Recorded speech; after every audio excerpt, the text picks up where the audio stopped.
Hey, so we're back again today after Hello. marathon yesterday. For me, that was running a marathon. Ooh, that's kind of low. What do we got here? AR. Ain't they the best type of Christians when you got JimBob and Darth Dawkins batting for Jesus, right? That really puts a bad light on Christianity for me. When they are the representatives. So anyway, so first of all, so what happened yesterday, I wasn't watching chat particularly carefully, and there was some accusation that somebody called JimBob the P word, and I reacted to that, and it was unfair of me, and I was very wrong to react to that when I was not reacting to all the other horrible things that JimBob and his clan were doing. And I went after a particular person that came on later and kind of gave me a piece of her mind, as well as giving JimBob a really great piece of her mind. And I left that clip in, and I wish I had turned the volume up on well, we're not going to name names. We're just going to call it JimBob's absent father. I wish I'd turned the volume up, and I wish I had muted JimBob faster, because I really think the tirade that happened was appropriate, and kind of I was very happy, even though some of it was directed at us, and we fucking deserved it. But that always puts me between a rock and a hard place, and I apologize for allowing it. Will I never do it again? I'm afraid I can't make that promise, because like Stephanie said, sometimes you got to bring them in, you got to get the poison out. And now my alternative was to go on JimBob's channel, and then would have had beavers screaming, and he would have been in complete control, and I couldn't have muted him at all. I did mute some of the more egregious things he said to Stephanie, and I wouldn't have I wouldn't have any control. So I mean, forgive me. I'm trying to run this channel here. I'm trying to get to the ideas. And I'm trying to interact with these people who, face it, these fucking people are going to vote in November. We have to interact with them. We have to at least get a measure of what they have to say. And I don't know if I won't do it. I guess I will try to do it better, and I'll try to be more, I don't know. Should... like today, if all these so-called Christians come in and they start saying shitty things, a lot of you have a wrench out there. Fucking time them out. Let them go. If they're pissed off, fuck them. We don't need them in our chat stirring shit up and saying nasty things to people. So anytime they say anything, toss them. So anyway. But I apologize for my part in the fiasco yesterday, in that it definitely offended some people, and I was wrong, and I will try to manage this better in the future. Try not to do this again, but anyway. And I certainly am never going to talk to JimBob again. I got everything I needed out of the dumb son of a bitch. We displayed his illogic rather well, even though it was all very fast-paced. It was like Rowan and Martin's Laugh-In, right? It was like, a new skit every 5 seconds. Yeah, but I don't need to talk to him anymore. I have a measure of the man, and he falls far short of any standard that I've ever had for having a person that I care about or would talk to. Yeah, it was like Rowan and Martin's Laugh-In, except the guy dressed like a Nazi really was a Nazi. Yeah, that's right. There was that guy. What the hell was his name? Yeah, that was brilliant. Anyway. Oh, You're referring to Artie Johnson from the show. yes. Thank you, Scott. Anyway. And I wanted to throw in apologies too. We had no intent of offending any of our friends in the community. And like Mike was saying, some of these people, and you might not know until you start talking to them. So a lot of people, JimBob already has a reputation, but you may be talking to somebody and then they start saying something and you get caught off guard, and it's hard to know what somebody's going to say. So yeah, and then Leo and Mark come in, and Leo and Mark and we had some slightly different ideas about physicalism. Like Leo and I disagree on abstract concepts, and that doesn't help. That we have different ideas about physicalism, and I don't know if I disagree with Mark all that much, but. But fuck, what we're doing here is we're looking at the ideas and the narrative that JimBob spews forth on his channel, and that narrative is persuasive to thousands of people. He got 4,500 views on the stream yesterday where he covered our stream, right? And we got 750 views on my channel, 100 and some on your channel, Dave. And so all of those people were lapping this bullshit up. And so the best we can do is, I can try, and I consider myself a philosopher, even though I hate philosophers, hate myself. And the best we can do is try to explain how some of these ideas work. Okay. And how these ideas go wrong, how the narrative goes wrong. And we can try to educate all of you guys out there, all you guys who are going to interact with these people at some point.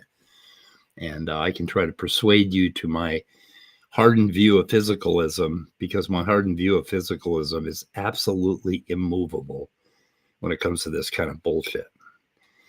Unfortunately, putting it into dialogue and fighting on your feet in real time, not so easy. Especially if you can't get people to agree to the model in the first place. So anyway, I wanted to cover a few things here. What do I want to cover? I want to cover, I don't know. You guys got anything you want to say about yesterday that we should, do you think I've really fucked up horribly? no, like I said, we spent how long talking about his arguments, and he was in the chat for how long, and it was kind of like, okay, well, he's not going to come on or anything. And then he came on. So, I mean, we were kind of putting it out there, come on. So, Yeah, and I didn't think I was, usually I'm, after an hour of streaming, I'm fucking burnt out, right? So, but I mean, there's a lot of people though that go into the lion's den, and you can half freaking behave yourself. You know what I mean? Yeah. He strolls in and he's like, shut up, and it's like, I mean, I didn't do that when I was on his channel. I didn't do that when I've been on some other channels that were the lion's den. You know what I mean? I went in there to talk, and I did my talk, and then I left. So that's just beyond, it's beyond rude. I mean, come on, Okay, here we go. Now to give you some idea who these people are, at Fredo3161, and I quote, "That lady losing her shit at the end was hilarious. Complete emotionality." Right there. What is he saying? Oh, women are emotional and men aren't. Women are so emotional, that, we can just discount them because they're emotional. Well, listen, dude, you have a limbic system, and unfortunately, most of it is connected to your dick, and you're emotional too, except your fucking dick is the only thing that comes up, right? It's the only thing that comes up. Empathy doesn't come up. Reason, all the things we love about emotions doesn't come up. Just your fucking dick.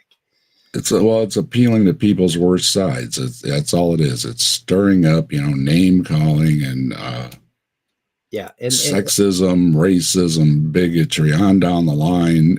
Just for laughs. And they're not even to, well, I don't want to say it. Never mind. Go ahead. Maybe we should.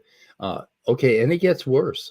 Complete emotionality, even told all her dudes to shut up. Now, we're not her dudes, for one thing, and she's not ours, and she doesn't rubber stamp everything we do. No. But then he says, couldn't control her at all. Now, just dwell on that little phrase for a while. Couldn't control the woman in the stream. Oh, we men need to control the women in our lives.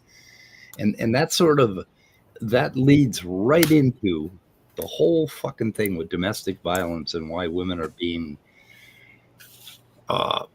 and all you had to do was hit the button. I mean, you had the control. And I let her go because I thought it was amazing. I thought it was fucking amazing. I wish I had turned her up. I wish you had better audio. In fact, if I get a good transcript of that, I may just. And she was absolutely right. We should have said it for her. We should have said it for her. We had no excuse for not. But right here, you can see the kind of fucking sick. But we were trying to laugh it off, though, and it was at the expense of some people in the audience. That wasn't fair. We were trying to ignore that to try to get to, point out his arguments, and so. Well, fuck. I would have had him muted the whole time. I would never have let him say a word he says a lot of stupid shit. He was calling us dummies, and the insults were flying so fast that I couldn't fucking. And the mute button on fucking Restream, when you click on it, it waits a full half a second before it does anything. And then, of course, me and Scott were both muting at the same time. I don't know, make an excuse. That mute button was smoking. I'm glad that I had the party, and I'm surprised he didn't rage quit. But he doesn't do that. He sticks around. He's a bruiser. Anyway, you would say that ya bitch made fajet. What the fuck is this? What does that mean? Answers in atheism. You would say that ya bitch made forget. What bitch made? I know. Okay, I got you. Okay. Oh, he's calling you a faggot. Yeah. Jesus, pretty. We're all beta.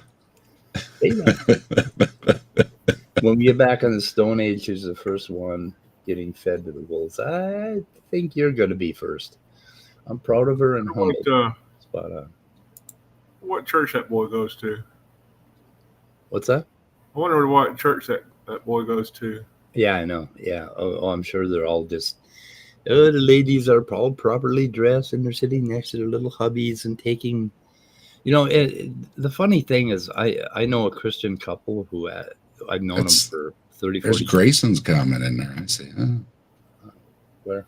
Oh, that's a good one. Fucking love Tsunami. I'm sorry, I didn't mean to interrupt you. It caught my eye. Okay. Anyway, I know this couple, good Christian couple, Bible thumping fundamental Christians, and one of them, the husband insists that, it says right in the Bible that the woman should be in control of the household. And he's one of these guys that if his wife even fucking clicks her teeth together, he jumps up and takes, and he will do anything that she tells him to do. And it's like, okay, I'm looking at your relationship, and he's a nice, gentle guy. He's not the type of guy to run roughshod over a woman, but he insists that he's living according to this biblical plan. But she is so much in control of that household that it just kills me. Every time he brings it up, I want to say, "You're not wearing the pants in that family." I mean, I don't want to mention his name, but holy shit. My grandparents were dear, sweet people, but you knew who ran the house, and it was Grandma. I Yeah, mean, yeah, yeah, yeah. Every woman in my family has run the house. I mean, they're the ones to please. I don't know. I don't know what the fuck they're talking about. These my grandfather one time was explaining to my mother what the doctor had said, about whatever, and my grandma's like, no, that's not what he said. You don't know what you're talking about. She steps right in, but because he obviously wasn't there. Yeah, that's the way it is with this Christian couple I was telling you about. The woman always just shuts them the fuck up right away. But there was always the love there. I mean, I'm not saying it was disrespectful or anything, but there was I mean, my grandfathers were very respectful, and they let grandma speak. Skyworks is blocked. Oh, blocked in. You're blocked in JimBob's channel. Skyworks. All right. Anyway, yeah, they haven't blocked me yet. They will shortly. I don't know. They're gonna get sick of listening to my shit. So, anyway, I had enough. Yeah. Yep. It's like I say, it's like going on Donnie's stream or something. You get sick of hearing, "Oh, your grandma's a monkey." Yeah, you're dummy. It's like, okay, that's a good argument. Then all you can do at the end of the discussion is call them dummies back, because it's just like, I like turnip. They don't get it. Turnip's good. Yeah. Yep. Catches them off guard because they're waiting for a cuss word or something or whatever, and I just throw turnip, and they have to stop and think about it for a minute. What does he mean by turnip? So a couple things came up in comments. Dude guy atheist, you guys are clowns. Stephanie, and he quotes Stephanie, we can see the effects of electrons. Great argument. Just about as good as we can see the effects of God, how he created the universe. No. Okay. He doesn't understand how science works, right? We don't just see an effect of an electron and say, oh, there's an electron there. No. They figured out that electrons existed by a number, like a whole bunch of crossing experiments, right? That looked at it from one way and then another way and then another way and another way. And we figured out all this stuff about quantum mechanics and chemistry by hundreds and thousands of different experiments that all correlated like a crossword puzzle goes together. It's called inference, basically, but it's not. You don't use one data point and then infer a model. You use thousands of data points and you fill out that crossword puzzle, and that's how you create a model. That's how evolution is done. It's done with millions of data points, right? And that's how physics and cosmology is done. And they didn't just make up the Big Bang to solve some problem for evolution. There's all sorts of data involved in all that. Scott, you're being silent. So anyway, I did a search looking for the answer to the question, can you see electrons with like an electron microscope or something? But I haven't got an answer. I think the answer is no, that we do have to see its effects around us. But you can see large atoms, with an electron microscope. So I don't understand that whole idea of we can see the effects of God just like we can see the electrons. No, we actually have, science has actually much better data than people have for God. Oh my God. This guy responded to me when I said, I posted a thing at the top if I had stopped him on every nasty thing. He said he would have been muted the whole time. I treated him like he had Nazi Tourette's. Now I wanted to talk to this guy, and it would have been far worse on his channel where I couldn't mute him at all. I already said that. And then he responded with these things. Answers in atheism, AK curdled milk brains. This one I'm going to delete. The next one, I don't care for really off-color bullshit. Remove. You gone. Okay, and then his next one is answers in atheism. You full weenie tartar. What's a tartar? Tartar? What is it? What are the, Where is this? I Oh. lost my. I'm sure that has reference to the R word. Okay. Full weenie. Full weenie. I don't know. I don't know. Maybe Yeah. retard. Maybe it's a version of retard. Yeah, why don't I? I'm guessing. I don't know. Should I delete them all? I wanted to delete that one and care for it. Read Grayson's. He's talking about emergence. Oh, okay. Oh, yeah. Well, I said it was emergent. Okay. I didn't see that. I don't think emergence is spooky. An easy way to delineate between two effects of physics for which one is emergent and which is not by looking at which rules govern their behavior. The more fundamental system will be governed by one set of rules, which also applies to other systems, but the emergent system will also be governed by a new set of rules which cannot be describe the more fundamental system. It's easy. There's no spookiness involved. Well, it tends to be problematic in a number of ways, but I see what you're saying. You're saying that an emergent system is going to have more or larger rules that interact, okay, at a higher level. Like, for instance, evolution works that way, multiple hierarchies.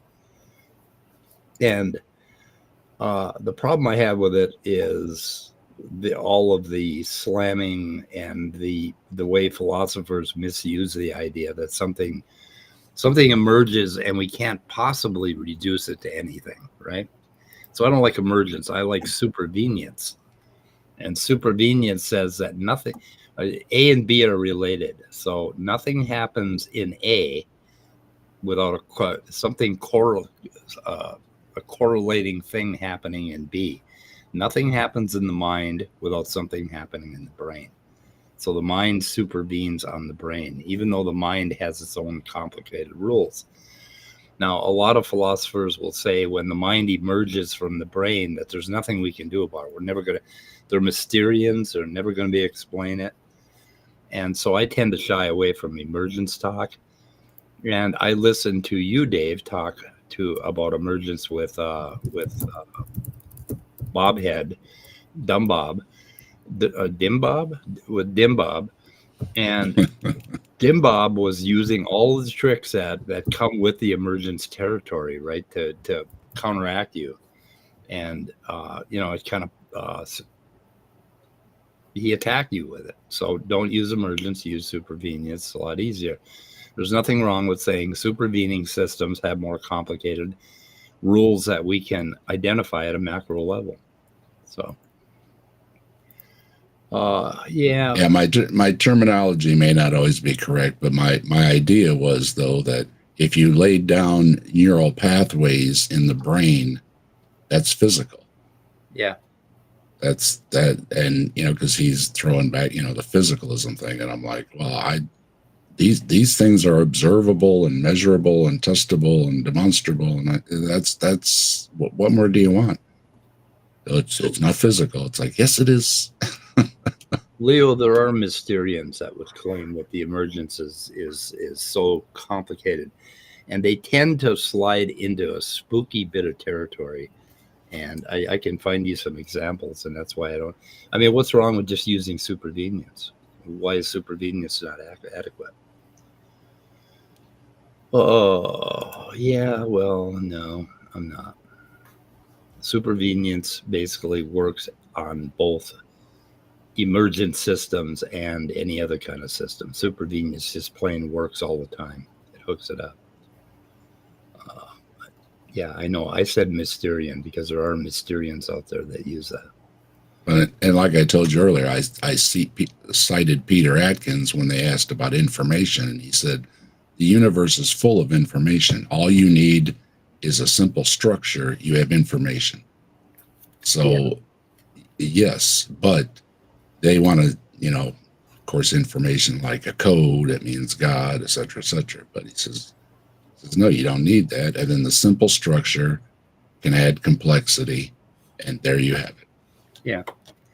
So, and I always like his answers to things, which I like is a simple answer because it always seems when they're trying to add too many things to it, they're trying to explain away. It always seems like these simple explanations are a lot harder to defeat than JimBob talking about an hour. Yeah, so no matter what you do, basically, we always have a space-time coordinate system that we model things on, and that's kind of what we're stuck with. That's how our brains work. That's how our senses work, right? So information is just basically where things are in the universe. Why is that not working? Oh my God. You can't see the screen, right? You can't see what I'm drawing. It's there, but nothing's showing up. Yeah. It's a nice little grid. What the fuck? Okay. Well, Turn it off and back on again. Fill some dead air here for me. Nope, that one doesn't work. Stoldar, item 0. Nope. We got a bunch of people in the chat, Nitty and Doorknob and Skyworks and Logan and God Equals and Leo. And I missed God Equals. I'll be damned. Michael was through. Where's Michael's iPad? It's gone. Look, it disappeared on me. Hang on a second. I'm going to reset things.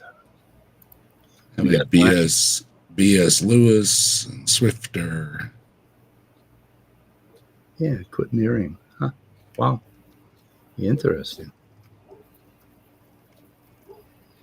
Now it's mirroring. You little devil. You little devil. What a little devil it is. Okay. We'll try this again. Item 0. Reflector 4. Nope. Not working. Not popping up. This is weird. Weird. You know, maybe I ought to get rid of the Mac. Jesus. This is horrible. It's cursed. Horrible. It is cursed. There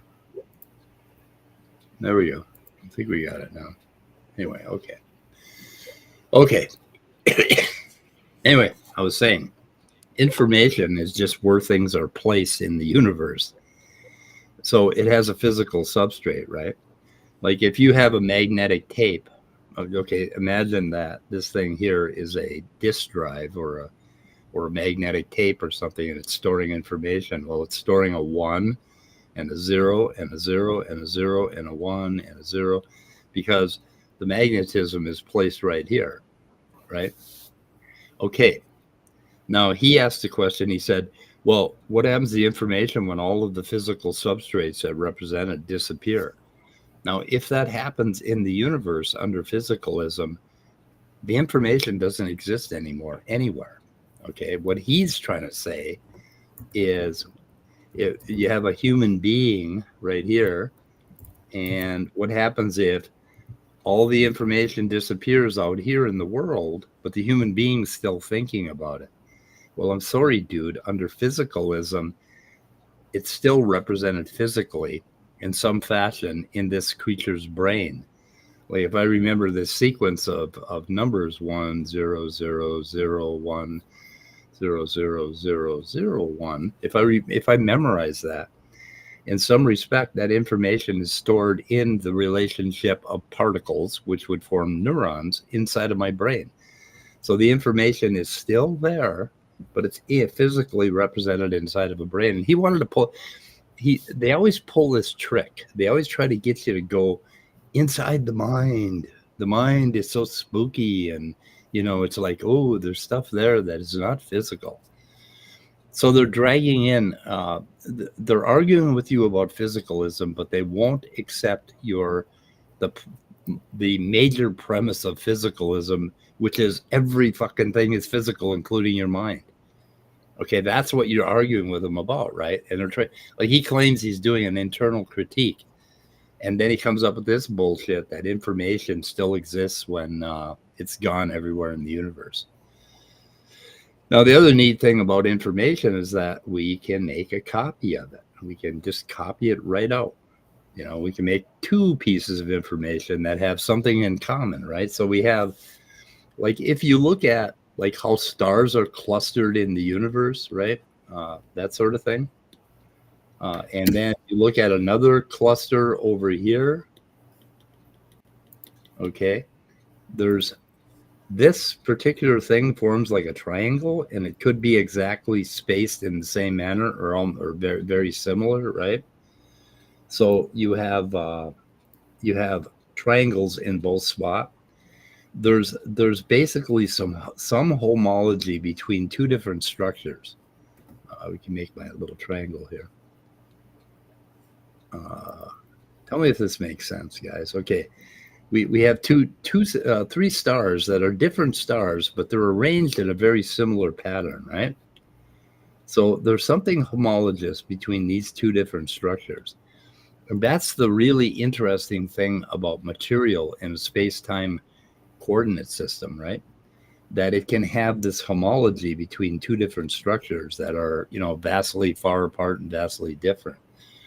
And that's how our brains work totally. Our brains work totally on finding those homologies. So, oh, you put the link out, Scott? Yeah, James wanted to hop on. Okay. Oh, good. What BS is this guy spouting? Physicalism, as if accepting methodological naturalism is a religion. What the fuck is he talking about? What is he talking about? Is he out of his mind? Is this one of those incels from JimBob's channel? No. It's mocking. Oh, mocking who? Oh, mocking. It's as if scientific explanations is a religion. It's like, okay. No. Oh, I'm sorry. Okay, I apologize. I'm a little sensitive about people popping up.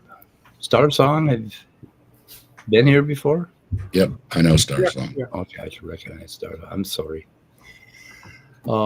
James, hey. Neither, guys. How are you? Yeah. Am I too loud, too quiet? No, you're good. You're just right. Awesome. Yeah. What do you got to say about this fiasco? So, what do you think JimBob's overarching goal is? Is it to score points for the culture war? Is it to justify Jesus? Money. I mean, Money.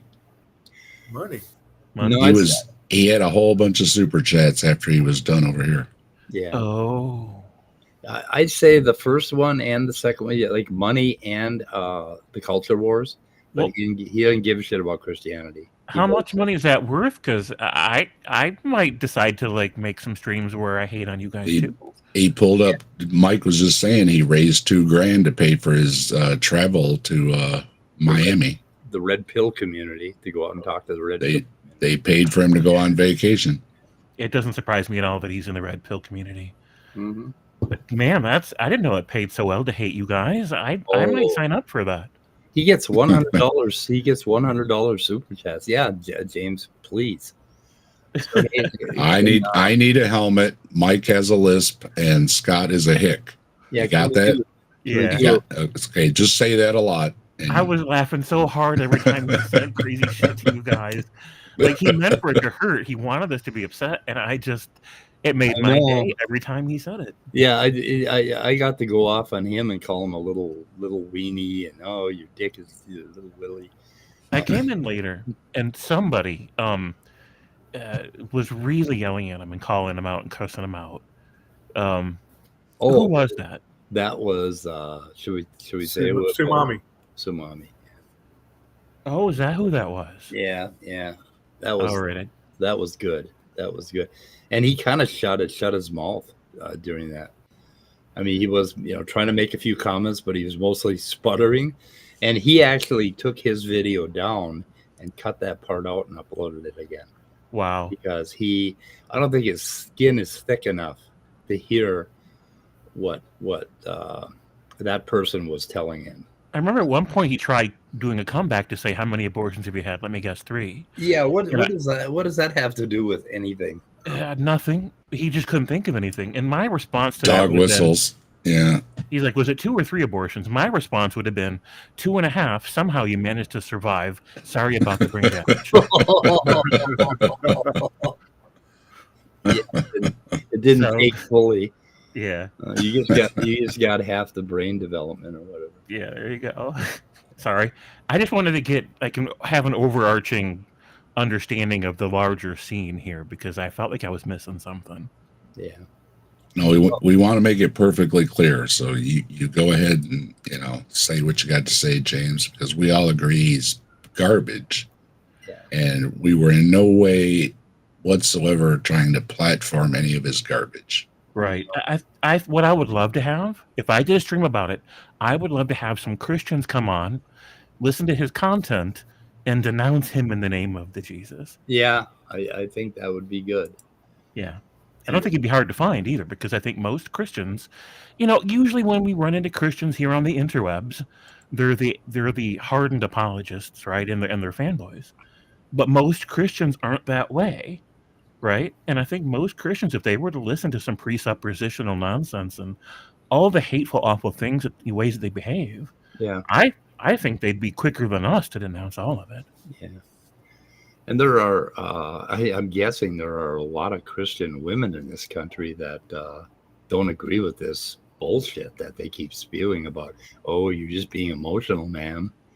Yeah. It's like, that's exactly the kind of thing that's used on women that report domestic violence and they get murdered. And my daughter was murdered as a result of that kind of idea. Oh, you're just being hysterical. Just calm down, man. Just calm down. No, he's not a threat. He's not a threat until he killed her. Right. And 20-some police officers treated my daughter that way before she was murdered. Damn. And that happens to women everywhere, every fucking day. I don't know how many. I forget how many of those things happen. There's a lot, and they keep doing it. Damn. It's got to fucking stop. We got to stop this bullshit.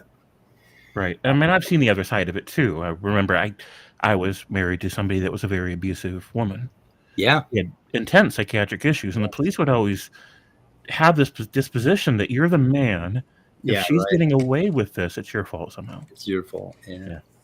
Yep. So. Yeah. It's and I know quite a bit about the brain, and I know a bit about the limbic system, and in women and men, there's no difference in how our emotional systems operate, or in how often they operate. In fact, I have in my career as a software engineer, when I worked for women, I found them to be much calmer and more rational than any man I ever worked for. Every man I worked for had his dick out of his pants first. Right. And it is as far as who, and the dick is a very powerful emotional element. It really takes over a man's brain and makes him a very emotional creature. But not for normal people. Normal people with a good upbringing will learn how to handle their dick and keep it in their pants. But there's a lot of men that can't. And these are the men that are trying to accuse, make this gender separation between. You can't live without emotion. V.S. Ramachandran is a famous neuroscientist. I call him the Rama because he's a god to me. Yeah. He had a patient whose limbic system was damaged, and this man did not have a working emotional system, right? Right. So this man would. It's going to be easier if I do this. Let's see. Oh, yes. It's going to be easier if I do this. Okay. So there's a street, right? So we got a street, and we got another street, and they're intersecting, right? And so this man, he would be on the street with him and V.S. Ramachandran, and they wanted to cross to this intersection over here, right? Right. So you have a choice of going this way or going that way. Okay. This man would sit there, and Ramachandran let him sit there until he made a decision. He would sit there for like 15 minutes trying to decide which one to go, which way to go, because rationally there's absolutely no difference, right? It makes no difference which way you go. He could not make a decision because he didn't have this emotional element. And this emotional element, it's really kind of cool. It'll just kind of start adding things up. And one will get a little bit bigger, and it's like, boing, we picked that one. And that's an emotional thing. And there were other things that he couldn't do. He was perfectly rational. He could solve puzzles. He could pass intelligence tests, but he could not work. He could not do anything because he couldn't make any decision ever. I noticed myself going through that same process. I notice it. I stop and I observe it, because I've noticed that I prefer taking routes to a given place that take longer, but that are more aesthetic. Yeah. Right. So it's just because it's a more enjoyable experience to go in that direction. Yeah, there has to be some little tiebreaker somewhere along the line. Like these guys, these Christians like JimBob. He has 2 neurons, and what he needs is a third one so he can, have a tiebreaker. He needs a tiebreaker. Yeah, because you need an outside element to look in to examine the arguments. Otherwise, you can never really know what truth is. Yeah. I'm like, I don't what? even think he believes that shit. Who? I asked him straight up. I said, well, let me know when you find this method or this device or whatever to do that, because this thing doesn't exist. The Bible. Back to precept. Yep. Problem is, you got to read the Bible and you got to interpret it. It doesn't solve anything. I mean, look at how the billions of people who look to the Bible for their answers, and they get different answers out of it. I don't remember Jesus calling everybody a dummy. Yeah. We have the answers in atheism. We have the answers right here. All the answers in atheism. There are some answers in strict naturalism, like on the abortion issue, right? If you actually look at what's happening to the brain of that little fetus, you know that fetus can't possibly have any kind of sensations or feelings until somewhere around the 3rd, 4th, maybe 5th month. And even then, it's kind of iffy. There's nothing going on in that brain. That brain is not wired. You got to have a wired brain if you're going to feel stuff. So if you're wondering, like when, how late should we allow abortions for, no health reason, right? Or no R-word reason or whatever. It's, it should be around, I think it's around 4 months, about 16 weeks, 20 weeks, something like that, before that brain is starting to, most of what the brain is doing at a fetus is figuring out how to wire the brain so that it has way too many neurons when that child is born. And when the child is born, I'm guessing that there is nothing like the consciousness that we're aware of over and above what the consciousness of a worm. And I know we love those little critters when they're born, but I'm sorry, there isn't much going on upstairs until they start moving around. And so that's an answer in naturalism. We can sort of draw a line, and we got to draw a line in the sand and say, this is, that's where we do it. Peter Sweetus, doorknob head. We got some hilarious comments over here. Jesus was such a Pete's. Okay. Okay. We'll start over, dude. We'll start over for you. That's the wonderful thing about this show is it's fractal. Any segment of this show looks just like any other segment. So exactly. Oh, JimBob, JimBob. I like JimBob. Yeah, we will come up with many names for him because breakfast tacos. I think breakfast tacos. Just watching a tacos video earlier. Okay, no, fucking breakfast tacos. There's 2 different things, and yesterday I had this guy in and I let him say a whole bunch of egregious things. I think we went over and above trying to stick with the ideas. And we were listening to his ideas. But now when you have a person spewing this kind of fucking venom constantly for 3 hours on the channel, he deserves to be attacked basically on his substance, on his integrity. Don't tell me that we should not be, or that we should be, just treat him as an academic. He's not a fucking academic. He doesn't measure up there either. So I mean, if the guy is just thick-headed and dumb, what are you going to do, at the end of the day? So he's fleecing. Yeah, so I can see both sides to that. I mean, it depends on the context, and it depends on your intentions as far as why you're engaging with this person. And if the person's just going to be abusive and gaslighting the whole time, and you just behave well the whole time, then they're just getting away with it. They're walking all over you. Yeah.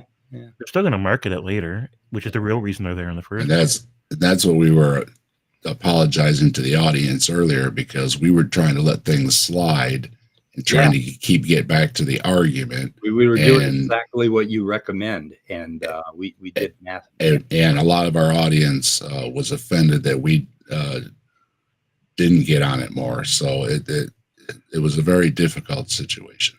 Yeah, it's a tough line, and I'm going to go after JimBob's integrity, and I will also go after the inadequacy of his philosophy, and I will also go after any ideas that he tries to present, because every now and then he rubs two words together and he actually says something. And those are the things that really interest me, and those are the things that interest you. Okay.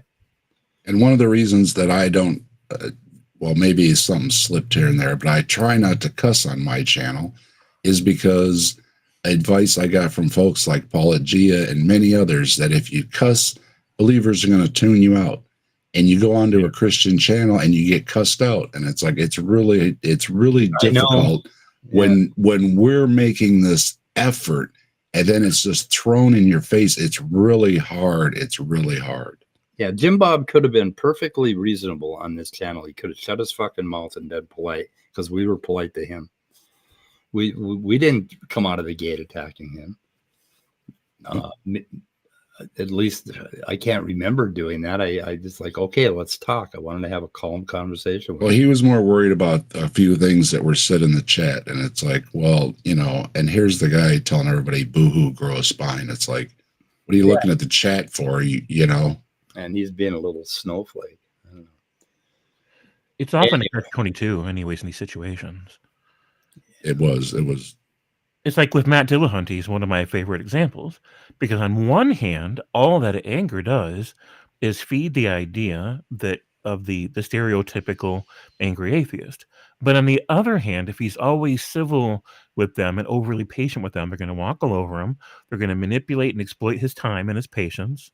And in the end, you've still accomplished nothing at all, right? And if you do too much to give courtesy to that behavior, then you're dignifying it, right? You're saying that what they're saying there deserves respect.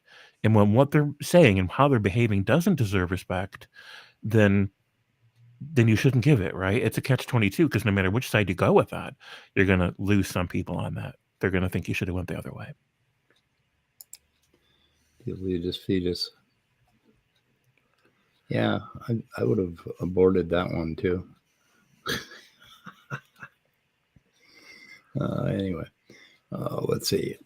What about the other guy who was spewing venom? Well, yeah, I spewed venom back, and every time he gave me an opportunity, I kind of had fun calling him names for a change. Let's see here. By the way, I want to mention that Breakfast Tacos has an excellent channel and does some excellent work. And I just discovered. Oh, hey, Jay's in there. Just part of the issue is this community claims to be tallies of marginalized people. But if you're emulating Apologia so that you don't defend Christians, you're centering the bigots, not the marginalized. That's a very valid point, Jay. That's a very valid point. Yeah, we started this stream apologizing, please go back and watch it, that we should have stepped up and cut it off sooner, and we made a mistake. Yeah. We're not going to have him on again and talk to him again. So. Yep. So Apologia picks and chooses his subjects, that sort of thing. Claims to be allies of marginalized people. So yeah. Well, it's like we were pointing out, though, it's very difficult on who you can talk to, because we expected him to at least halfway behave when he was on somebody else's channel. Yeah. And we gave him the benefit of the doubt. So I think we tried, he failed, and we let things slide, trying to get to the discussion, and then other folks were joining too. So we had Leo and Mark and everybody joining in too. So it was kind of a start over, and then he got another chance to say things and make fun of them. And yeah, let's insulting people in communities like that is just further isolating atheists from those communities. Okay, that's true, and there's a tactic there, but not everybody has to be like this accommodating, and I'm not. I tend to go hard on these guys at some point, especially if they're okay, so I got Jay telling me I should be an ally of the marginalized, and I should really come down on this guy and just let him have it and kick his ass out, right? And I got Breakfast Tacos saying, oh no, you want to be nice to him because you're going to alienate. Well, Jay just said these things happen, and he's glad we addressed it. So what the fuck are you going to do? Yeah, we are reaching out. Everybody that was offended in the chat, we apologize. We were really trying to Mike invited him on, so we were trying and trying and trying. Okay, yeah, and it didn't work, and we learned our lesson. We're not going to talk to him again. Right. Sumami is the new Batman of this channel. It used to be Stupid Horror Energy, but she hasn't been around for a while. So Sumami is our new Batman. A new Batman. New Batman. And Sumami was absolutely right. So yes. Let's see. BimBob BimBob Hang. Oh, this Andrew, he's the worst piece of shit I have ever listened to. God. When he debates feminists and like they put him in the same room with a woman without handcuffing him to the table, and that just offends me. I mean, normally like Hannibal Lecter, right? They bring him in and they got him fucking handcuffed and chained up. They let this guy run free in the room with normal thinking people who are smaller than him, and I think that's very offensive. They should always handcuff him and put a face mask on him before they bring Andrew Wilson out. Don't you think? Well, sure. Yeah. Okay. Christ, righteous Mary. What do we got? I find myself divided about the issues too. I do. Like when I watch somebody like, not Drew. Man, I can't think of his name now. There's one guy that I watch, a popular atheist, where he's super civil to the people that he interviews. William Lane Craig and anybody else he interviews. And for the sake of being civil, he handles them with kid gloves. He's so respectful that he accidentally ends up dignifying their grift. But at the same time, I don't like it when Matt Dillahunty goes to extremes either. There's no pleasing me. I'm never happy with either extreme, which is exactly why Alex O'Connor? Yeah, Logan. Yes, before me. Yes, Alex O'Connor. Right. Oh that interview with Craig when Craig was smiling that obsequious, vacant smile, and O'Connor was going, well, it seems like there were a lot of innocent children that were killed, and blah and blah. That would be unjust to them, and blah blah blah. And he was just smiling, going, "Oh yes, that would be so bad. Yeah, it's so bad." I just wanted to pummel the guy. Look what religion has done to his brain. Hey everyone, Batman is in the chat. Batman's in the chat. Maybe he has a worm, like RFK Jr. But it's sure eating his brain out. Anyway, I'm sorry. I had to do an outburst there. I apologize, James.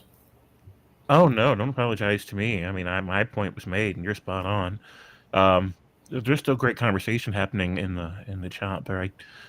Hunter Biden's laptop says if something happens to one of us, is JimBob going to help us? Is Inspiring Philosophy going to donate to help?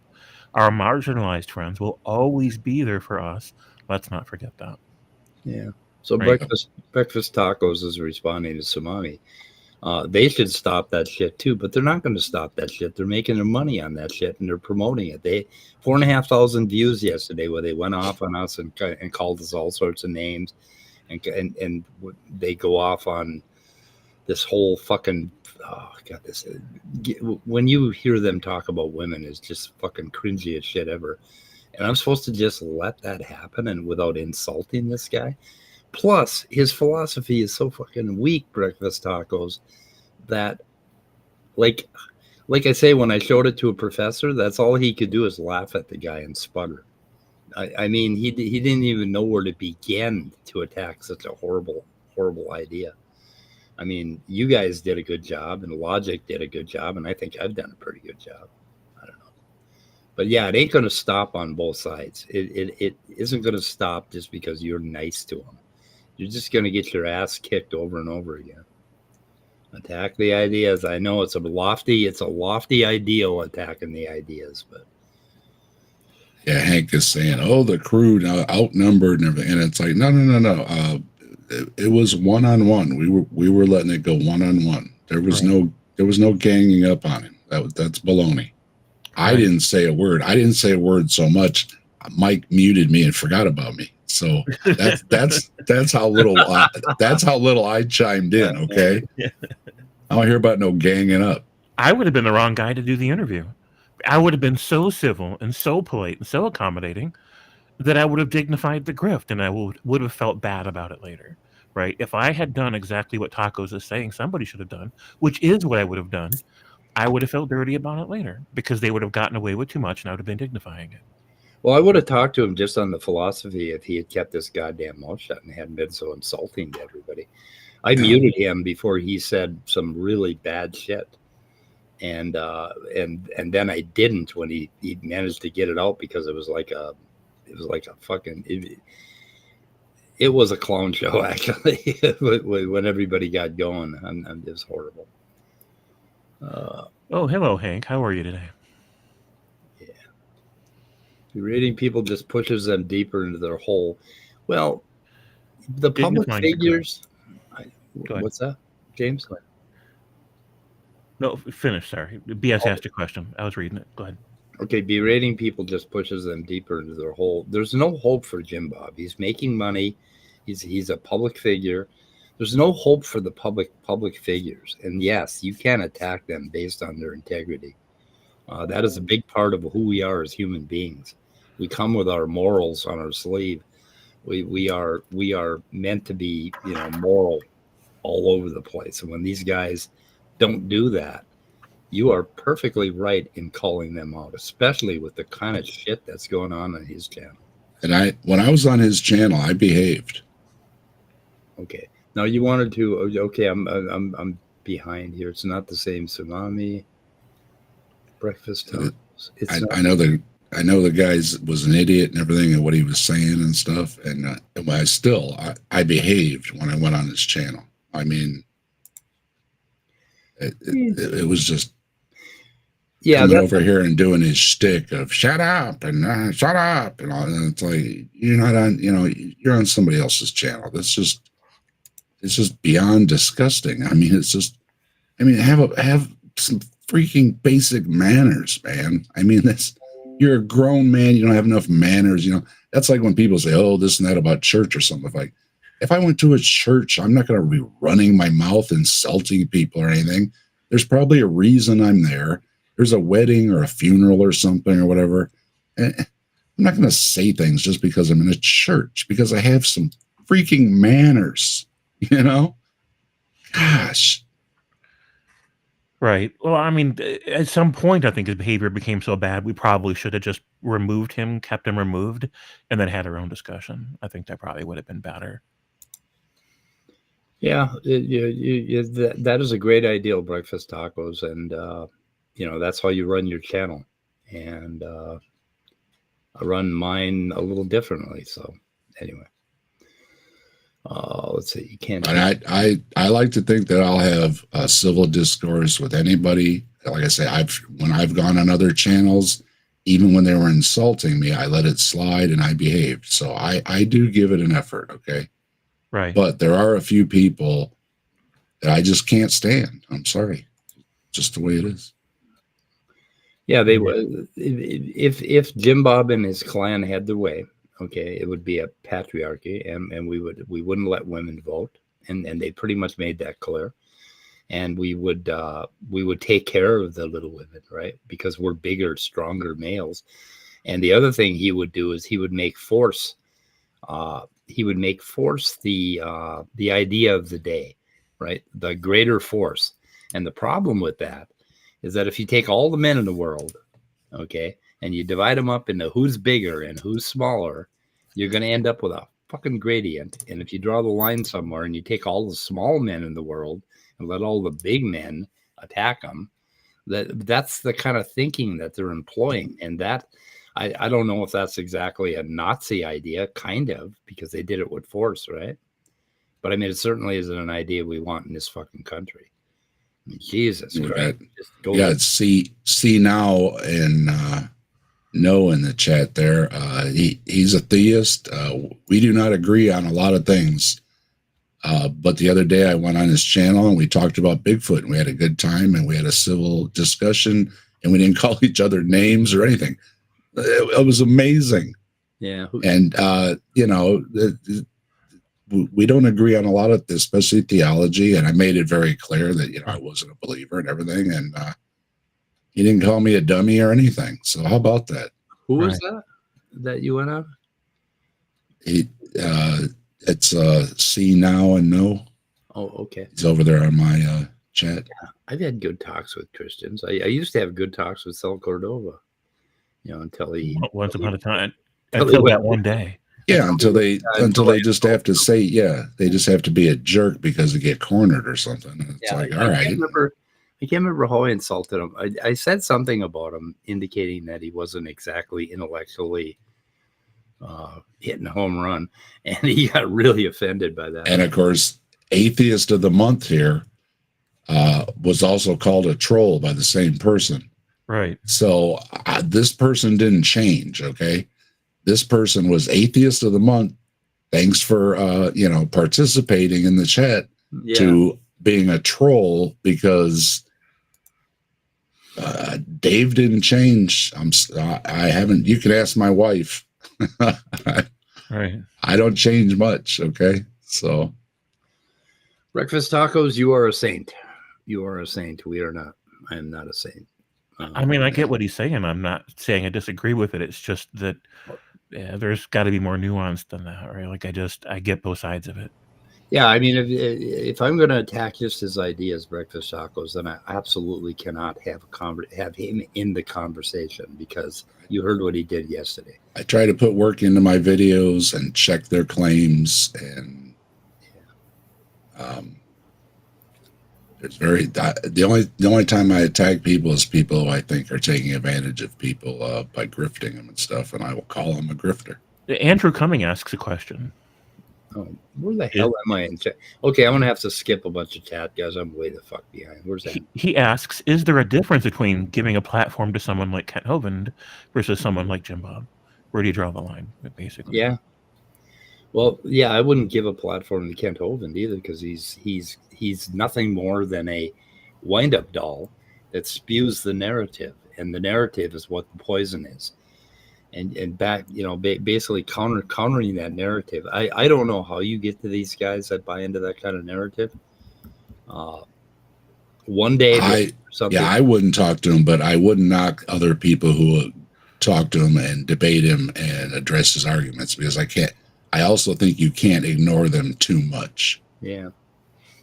Like I was a Rush Limbaugh fan back in the year 2000.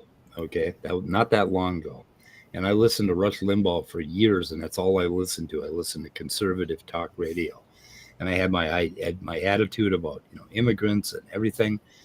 And there was a day I was on 102nd Street, Nicollet Avenue in Bloomington, Minnesota, and I was listening to Rush Limbaugh, and I was driving home, and Rush was defending Republicans for doing something that was exactly counter to all of the things that he said Republicans should stand for. And I realized that Rush Limbaugh was a sellout motherfucker, and that he would defend Republicans just because they're called Republicans. And I was at a stop sign, and I remember the cognitive dissonance just fucking blowing my mind up. And that was the beginning of my transition from being a Republican to never. Like, I'll go in and look at the ballot, and if it says Republican, it's like, nope, nope, nope, nope.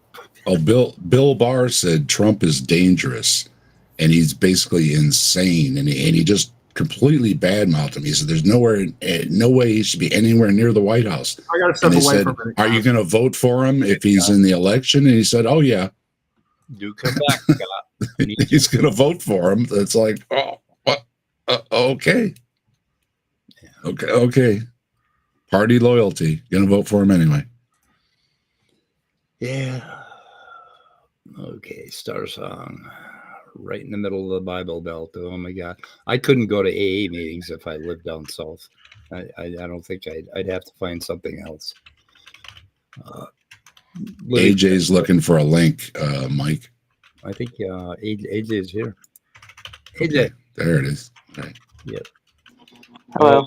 Yeah, and your debate had a bunch of juicy stuff that I'd like to go over too, but particularly the scientific method and all that stuff. And it's like, oh my God. Yeah, I thought it was very funny how he asked me for my he asked me to say what the scientific method was, and then later on he says that's not the scientific method, and I say, okay, you tell me, what do you think it is? And he gives almost exactly the same thing I said, just with some changed words here or there. Yeah. Well, he was sort of hinting that he had drank the Kent Hovind poison and the AIG poison, that it's observational science, that sort of thing.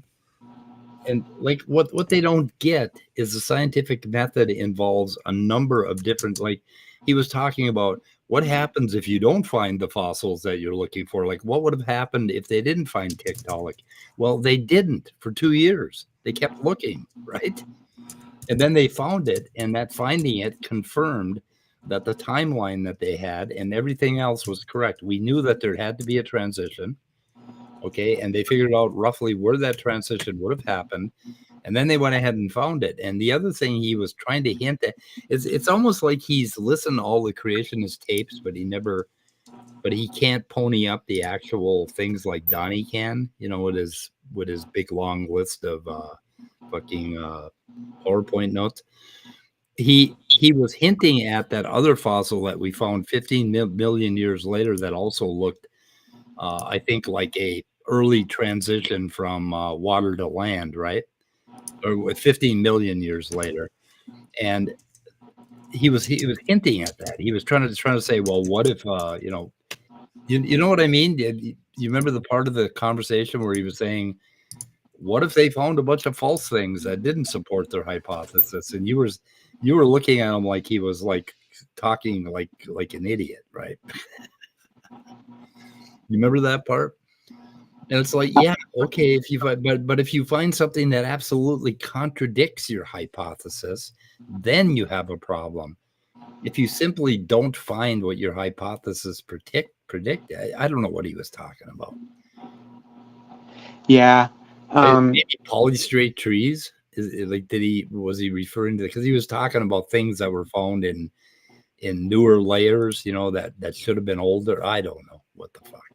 Were you talking to me? Because I got distracted for a second. I was reading the side chat. I don't know what the hell's going on over there. Oh, what is going on over there? Trump is barred from Justin saying wavelength is 2 subs short of 100. So if you aren't subbed over at wavelength there, you should be. Yeah, that brings me to another point. I asked him for a link. Justin, drop your link. I gave you a wrench. As far as I can tell, it seemed like Sumami says that people shouldn't platform JimBob. I think. Yeah. Well, we weren't platforming. No. The JimBob. Yeah. Yeah. Yeah. I mean, that's the line we were trying to. Yeah. He's already got 15K subs. I mean, he's sort of got his own platform already. Yeah, he he basically sniped my stream yesterday, and he got 4,500 views, and I got 750. So Yeah. I almost hate to say it, Speed, but that was not a good stream for you. It was really making me cringe, the shit you were saying. I'm just going to be flat out honest. Like, I loved what Leo was saying. I think you should have just let Leo and JimBob go back and forth, because I don't know.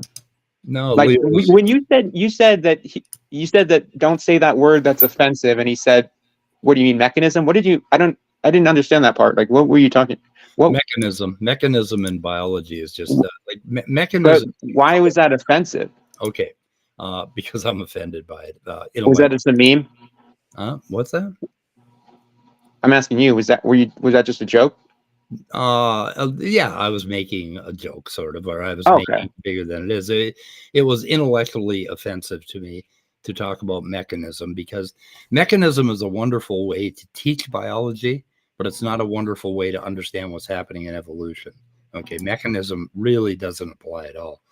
Well, Mechanism always makes us think about cogs and gears and pathways that are yes. perfectly etched. That isn't what's happening in your cells right now. There are so many things happening in your cells right now that have absolutely nothing to do with keeping them alive, but it may someday have something to do with keeping them alive. It's very interesting that you mentioned like gears and cog speed, because I noticed watching the stream that JimBob, when he read out the definition of mechanism, he intentionally left out part of it, because he said a system of parts working together, but the rest of the definition says a system of parts working together in a machine, a piece of machinery. Right, exactly. Yeah, that's a mechanism. And I told him, I was like, that's dishonest as fuck. You intentionally read half of the definition. And then he replied like, well, look, there's a part 2. And I'm like, yeah, but that's irrelevant. Part 2 doesn't, Yeah, like, right. why'd you, because I was asking him, why did you leave out part of the definition? And he was like, oh, well, there's a part 2. Yeah. I was like, that's not an answer. Yeah. We got Justin up over 100. Thanks, everybody. And keep subbing. Yeah. Most of the things that you found that I said that made you cringe, it's because you don't really understand totally my rendition of physicalism, which is a little bit eccentric, but it's not something that a lot of philosophers disagree with. And I talked to actual philosophers about this, and the problem that I saw with Leo, and the problem I see with not so much Mark Reed, but with Leo, is that they go down avenues that allow them to be attacked because they're not strictly adhering to physicalism, and they will talk about things that don't hash out and make sense. And granted, I have not presented my entire case for my physicalism, and that may and I also I'm a little bit of a devil. Like, I will say things like, "Oh, that's offensive." I will play games, right, and play the fool, sort of, because I'm that kind of a guy. I've always done that. I've always said things that make people stop and say, "Oh, fuck, what did he just say?" Like, Yeah. it's an illusion or whatever. And but I can support the shit I say. It's just that my rhetoric is often gets me in trouble, and I know that. But I like that, right? I want to throw that wrench in the gear, right? So, yeah, and you weren't taking him seriously. Oh, shout out to Breakfast Tacos in the chat. And I will also say that I love Sumami's videos, and I'll just leave it at that. Anyway, so Sumami. Tacos. We did a review of the first part of my debate with JimBob, and then me and Aiden. You know Aiden, right? The Canadian. Yeah, we just on Discord we watched the whole debate last night, and we didn't record it or anything, but the review that we did is on Taco's channel, but we didn't get that far just because it's tough. It was tough being in that debate, but rewatching it again and again is mentally exhausting. I was telling him and other people who I've talked about this debate with that I was so mentally exhausted by the end of the debate and was so dumbfounded by how stupid his questions were that I literally could not form a cogent argument. My mind was a blank. Yeah, I say, yeah, he attacked you like on things that you weren't prepared for with JimBob. If you'd known more about him, I don't even think that would have helped because he's quite good at what he does, right? He knows how to run this fucking narrative for his audience, and he did it yesterday on my channel, and it looks like he's gaining points, but he gains no points at all. He never lands a blow against, and like he didn't land any blows against anything you said. That's all he did was gish gallop around the fact. Like he went he'd go to a meta thing. Yeah.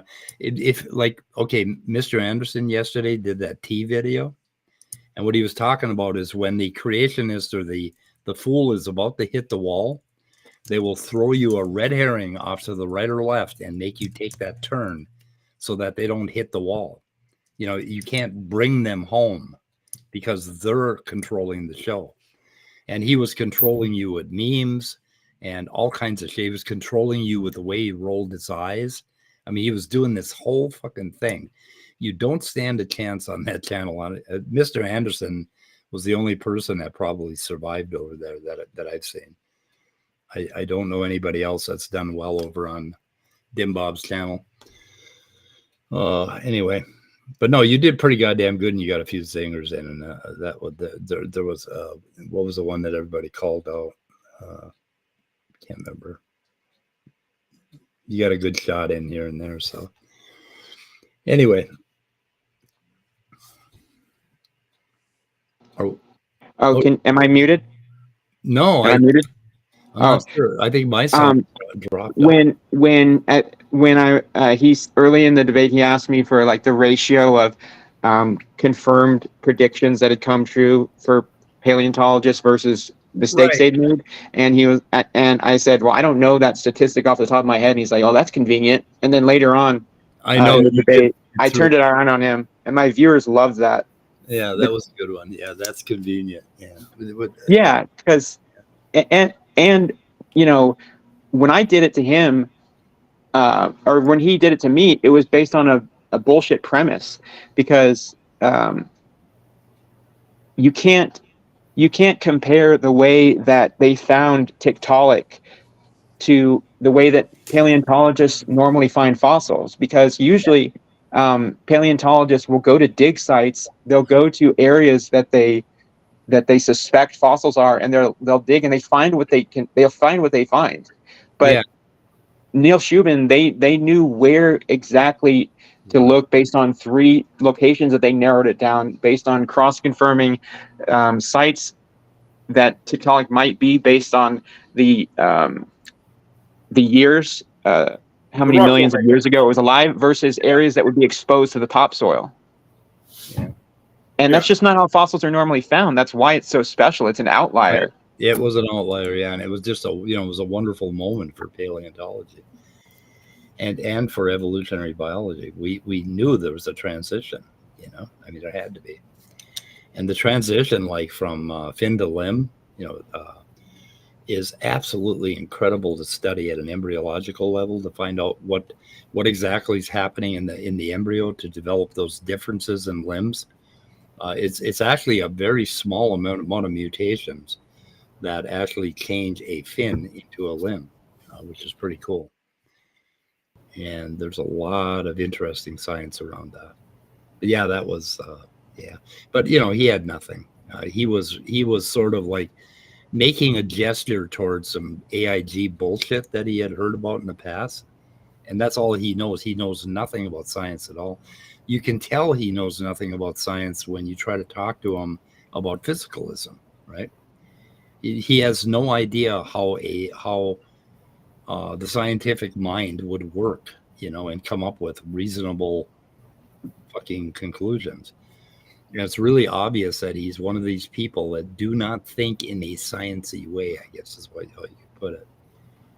That's one of the things that's frustrating me about him. Anyway. Yeah. Andrew I had a loved what round. Leo was saying to him, though. You see, Andrew had a round with JB. Andrew did? That's what it said in the chat. Oh shit! Did I? No, He did? No, he's not talked to Jim Bob, I don't think. Not yet. Oh, okay. Lots of people have been debating him, though. It's like everybody wants a piece of this guy. Yeah, and yeah, I don't. Said I tried to have a conversation with JB at one point. It was like biting into a rotten fish. I had my piece of him and I spit it out. I will not talk to the man again. Yeah, and Andrew says he has. Oh, where have you, Andrew? Can you give us a link? It was a while ago, he said. I need a link. God damn it. You know I'm about my link. Curiosity killed the meow meow. Yeah.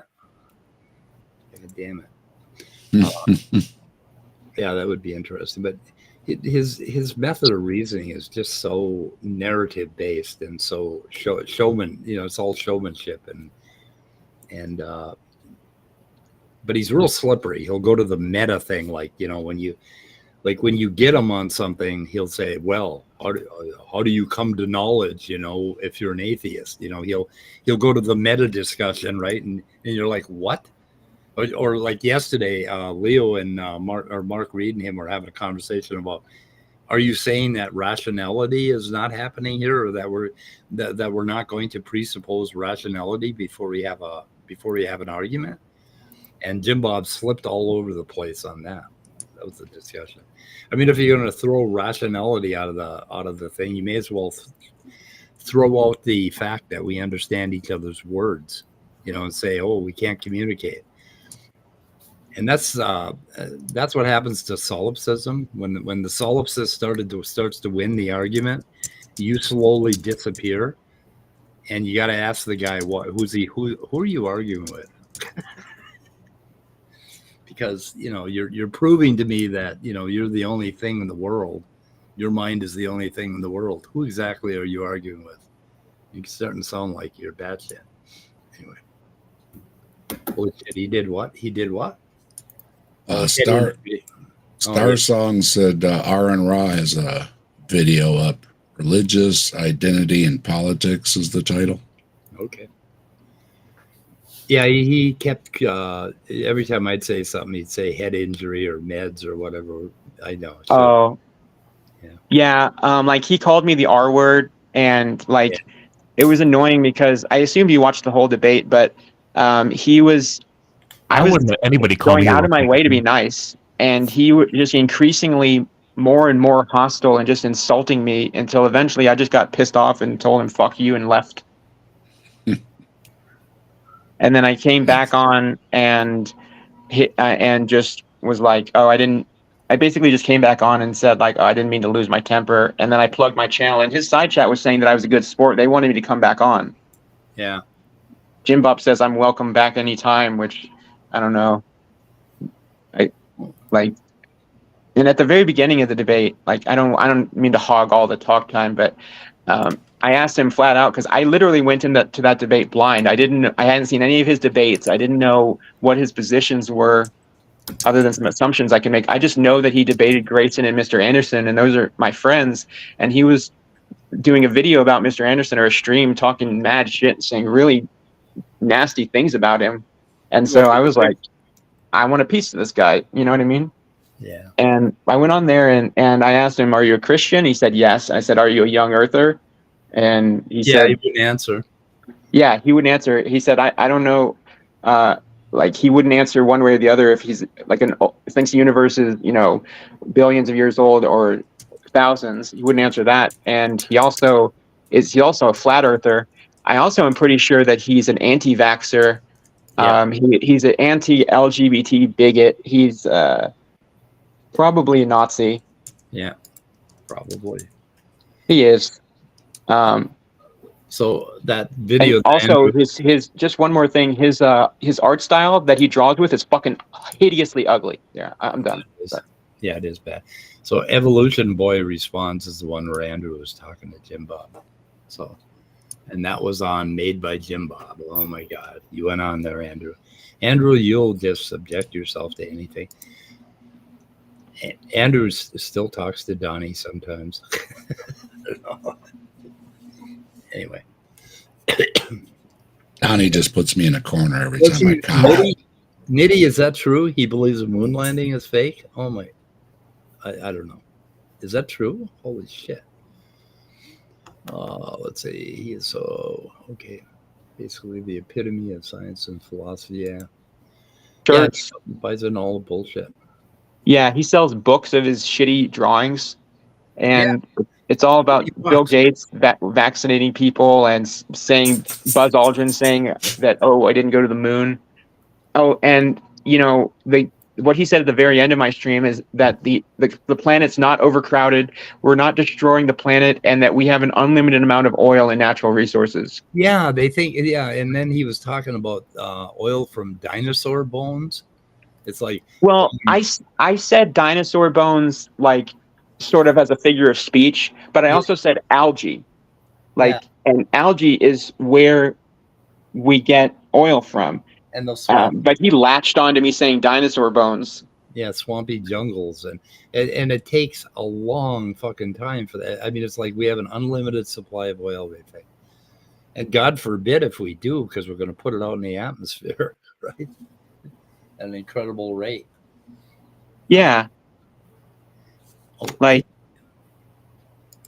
you know, and even if I do, like, even if I made a mistake and misspoke and I told him if I misspoke and said, you know, something wrong, that dinosaur bones aren't where we get oil from, maybe it's because you were yelling in my ear to shut the fuck up and calling me the R word, and maybe I got distracted. Right. Or even if I do think that we get oil from dinosaur bones, that's nothing compared to his moronic beliefs. Yeah. Every time he did that to me, I just went off on him and started calling him names, and I kind of had fun with it, to tell you the truth, because it was an opportunity for me to say nasty things to people and be somewhat justified. I don't get that very often. I tried that once with my wife, and she punched me. Fucking I mean, if somebody on my channel called me a Republican, I'd boot him right away. Yeah. See, I was going to boot JimBob way earlier, but Speed just kept wanting to talk to him.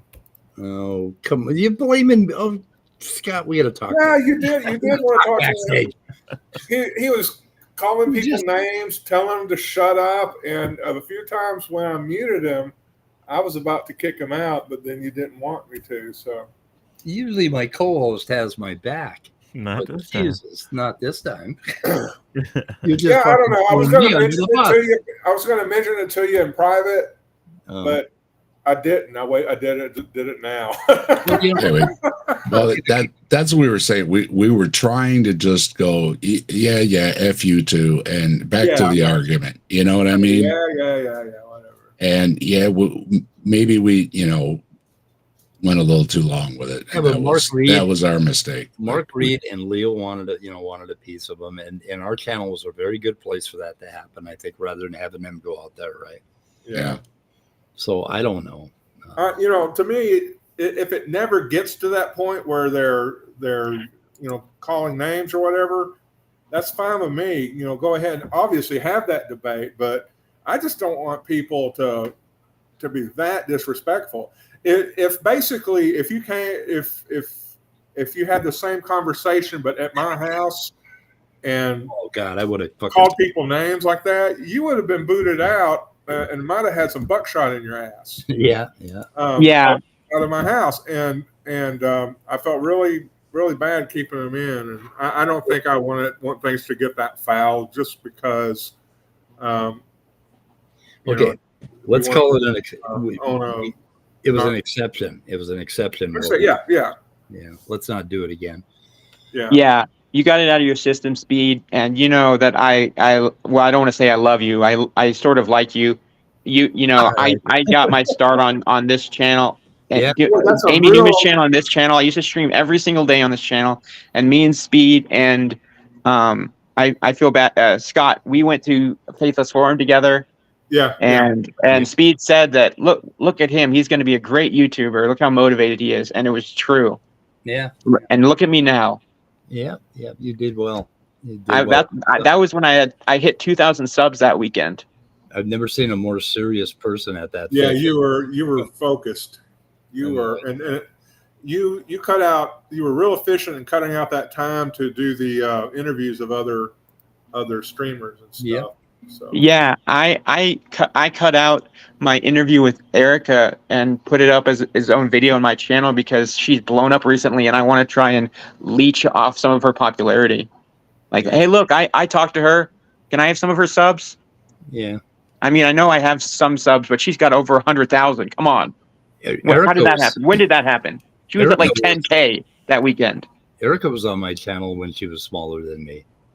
Yeah, she used to collab with me. I mean, we've done collabs. She used to collab with everybody, and then just out of nowhere, you know, she blows up, and now she got married, and I know she's still working at it as a teacher's assistant, but she's going to school for a PhD. So I don't know how she manages the time, but I told her, you know, if you ever if like 25 years from now you have a free day, like I told her, like it would mean a lot if we collab.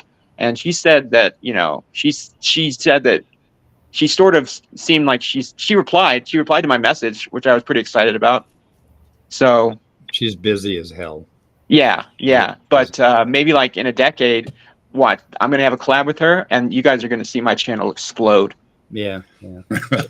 You just wait. In a decade. Just wait. you just wait. Someday Well, I'll be you written want in the stars. I mean, how long ago was Faithless Forum? It was during the pandemic. Yeah. It was like 3 years ago. 3 years ago already. Holy That's crazy. Yeah. Time flies when you're. I wish we could have another one. It's. I know. Well, they had the one up in Indiana that Amy Newman and Yeah. Oz were hosting, and Oz was at Faithless Forum. I remember at the after party, he smuggled in a whole bottle of Crown Royal. So Jay, I put the link out there as you requested. Yeah, so did I. Yeah. We actually did it right at the same time. Really? Okay. No. Anyway, Jay asked for a StreamYard link, I think. How's your missing mod art working out, AJ?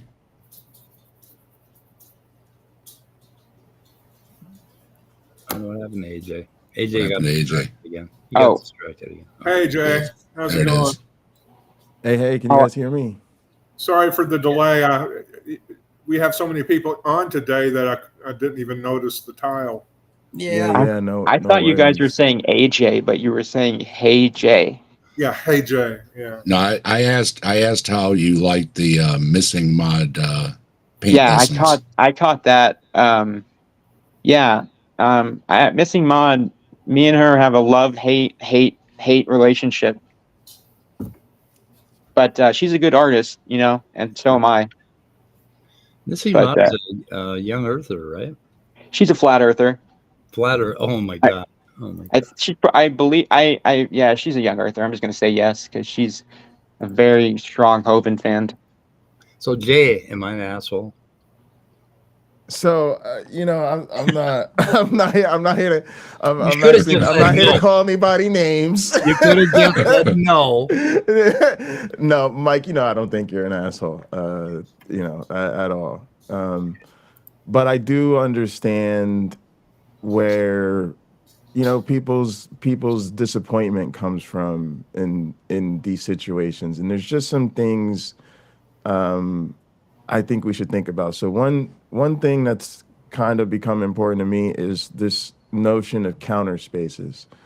The idea that within larger institutions or larger communities, people that are marginalized tend to find certain spaces where they feel safe and supported, and those spaces are important to them in sort of counteracting harmful narratives, right? And what happens for a lot of people is, just like a lot of us, they don't just come to YouTube for entertainment. They actually get a sense of community, they get a sense of knowing people, they build a real community, and it becomes an important part of their social life. And for lack of a better way to put it, they make friends. Yeah. And you get a feeling of like, okay, I know who my friends are, I know where my friends congregate, I know where I'm good to go, and I know places where I may hang out from time to time and interact for entertainment or get into the muck, but I don't consider this like the part of my community. I don't necessarily feel safe here. Here? And so part of that is when we have these interactions with people on the other side, you have to realize that there's an element of exposure that happens, and there's a real price to be paid for that exposure. Yep. So part of the way you can think of it is mission creep. I sometimes, like to use more plain language like infiltration, but you'll notice things like, for instance, since they're sort of the bigots of the Nazis of the month, Andrew Wilson and JimBob, because they're two peas in the pod. Right. For those that don't know, JimBob is more or less Andrew Wilson's sidekick. Yeah. Did you see his debate with Lauren Chen the other day? Yeah. No. Yeah. It's cringy. Anyway. When you think about Andrew Wilson and JimBob, first the question is, how do we even know these people? For a lot of us, it stems from Andrew Wilson essentially debating Matt Dillahunty at the modern day debates events and going full mask off. Debating in quotes. I didn't know debating in quotes. Yeah. Me too. Yeah. You know what I said when that happened? I said that if Dillahunty's wife had been black or African American and Andrew Wilson or Papa Fascist, which is his real name, his really. handle, on Big Twitter, Papa Fascist. Yeah. If it had been that way and he said nothing but racist jokes and shit the whole time, nobody would have supported him as openly as they did, or maybe they would. I would like to think they wouldn't, but you know what I mean. Like, or if he had gone up there and like, used like a hard R, like I don't think, but it's still culturally accepted to, be transphobic in our society today. Unfortunately, it's still. I mean, it's getting better, but that was one thing that I realized is that how many people support this open transphobe, and it was very kind of saddening to see that the level of support he got. And donations. Okay, Jay, you weren't done yet. No, that's cool. We can have a conversation. So it's good to see you, Jay. It's been a while. Yeah, you too, AJ. You too. It's actually good to see all you guys. We all know each other and have history and we old friends. We old friends now. For all you guys. While I got you here, really quick, I don't want to sidetrack the discussion at all. Jay, I've said it on my channel before, but I've never said it to you directly. I am very, very sorry. I sincerely, humbly apologize for the way that I treated you a year ago. It was not called for. It wasn't right. It's not justifiable. I was having a bad day. I was in a bad place. I shouldn't even have had that stream running. Made a lot of dumb decisions that day. But how I behaved that day wasn't okay, and I just want to say that publicly. I appreciate that, James. It's all good. Me and Jay catch up offline. We can chat. We had some disagreements, and I went on his show, and we worked it out, and now we're best friends. I remember that. No, we bonded over wrestling. That's my go-to. If you can even just pretend to like wrestling for 5 minutes, you can get in my good graces pretty easily. There's been some ups and downs, but we're still all good, right? Yeah. For sure. I mean, but I wish more people would do that type of thing, though. I would like to see more of that, like reaching across. Like if you have problems with somebody, it might just be a misunderstanding, but I think people are so isolated in our sort of technological society today. I think people would prefer to just talk shit on the internet instead. So Jay, you would probably say I shouldn't do again what I did yesterday, but what else would you have me do? I kind of want to step back, right? Because to be honest, Mike, like we all do these things, and we all have channels, and I think everybody has certainly the right, to handle their channels and do what they want, right? And I also think I do believe we need like a diversity of approaches. So I don't think it's useful to tell people, hey, I think you should or shouldn't do this. I just like to say, here's things people think about, right? And I don't any of these people that you can say, oh, you should interact with this person or that person or whatever, like most of us have interacted with them, right? Or seen somebody interact with them in a way that we liked or supported, right? So I try not to be that cut and dry. But let me just kind of finish this line of thinking. I think once that Matt Dillahunty debate happened, right, a lot of people recognized what Andrew Wilson did was wrong, and they didn't support it. They thought it was bad, right?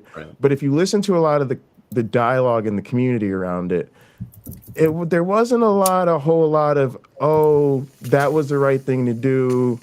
Oh, first of all, I just want to say quickly, I think Matt and Arden, and somebody can correct me if I'm wrong, I think they're just domestic partners. I don't think they're married, and I keep hearing that said, and somebody's corrected me about that recently. I'm not sure if they're married. But nevertheless, I thought it was kind of romantic, like stand up for your partner, It seemed like instead a lot of people were critical of Matt, right? A lot of people were like, no, he should have put that aside, and he should have finished the debate. Right. No. And it would have been better if he actually finished, the debate.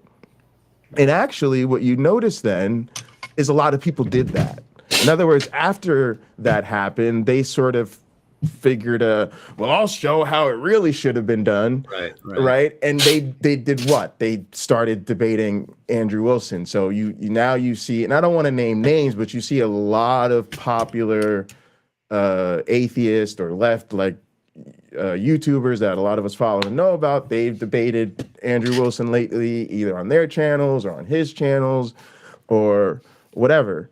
And what happens then is these people who are their defenders or their supporters go, oh, hey, look, we found a new community of atheists to interact with and have discussions with and have debates with and essentially antagonize.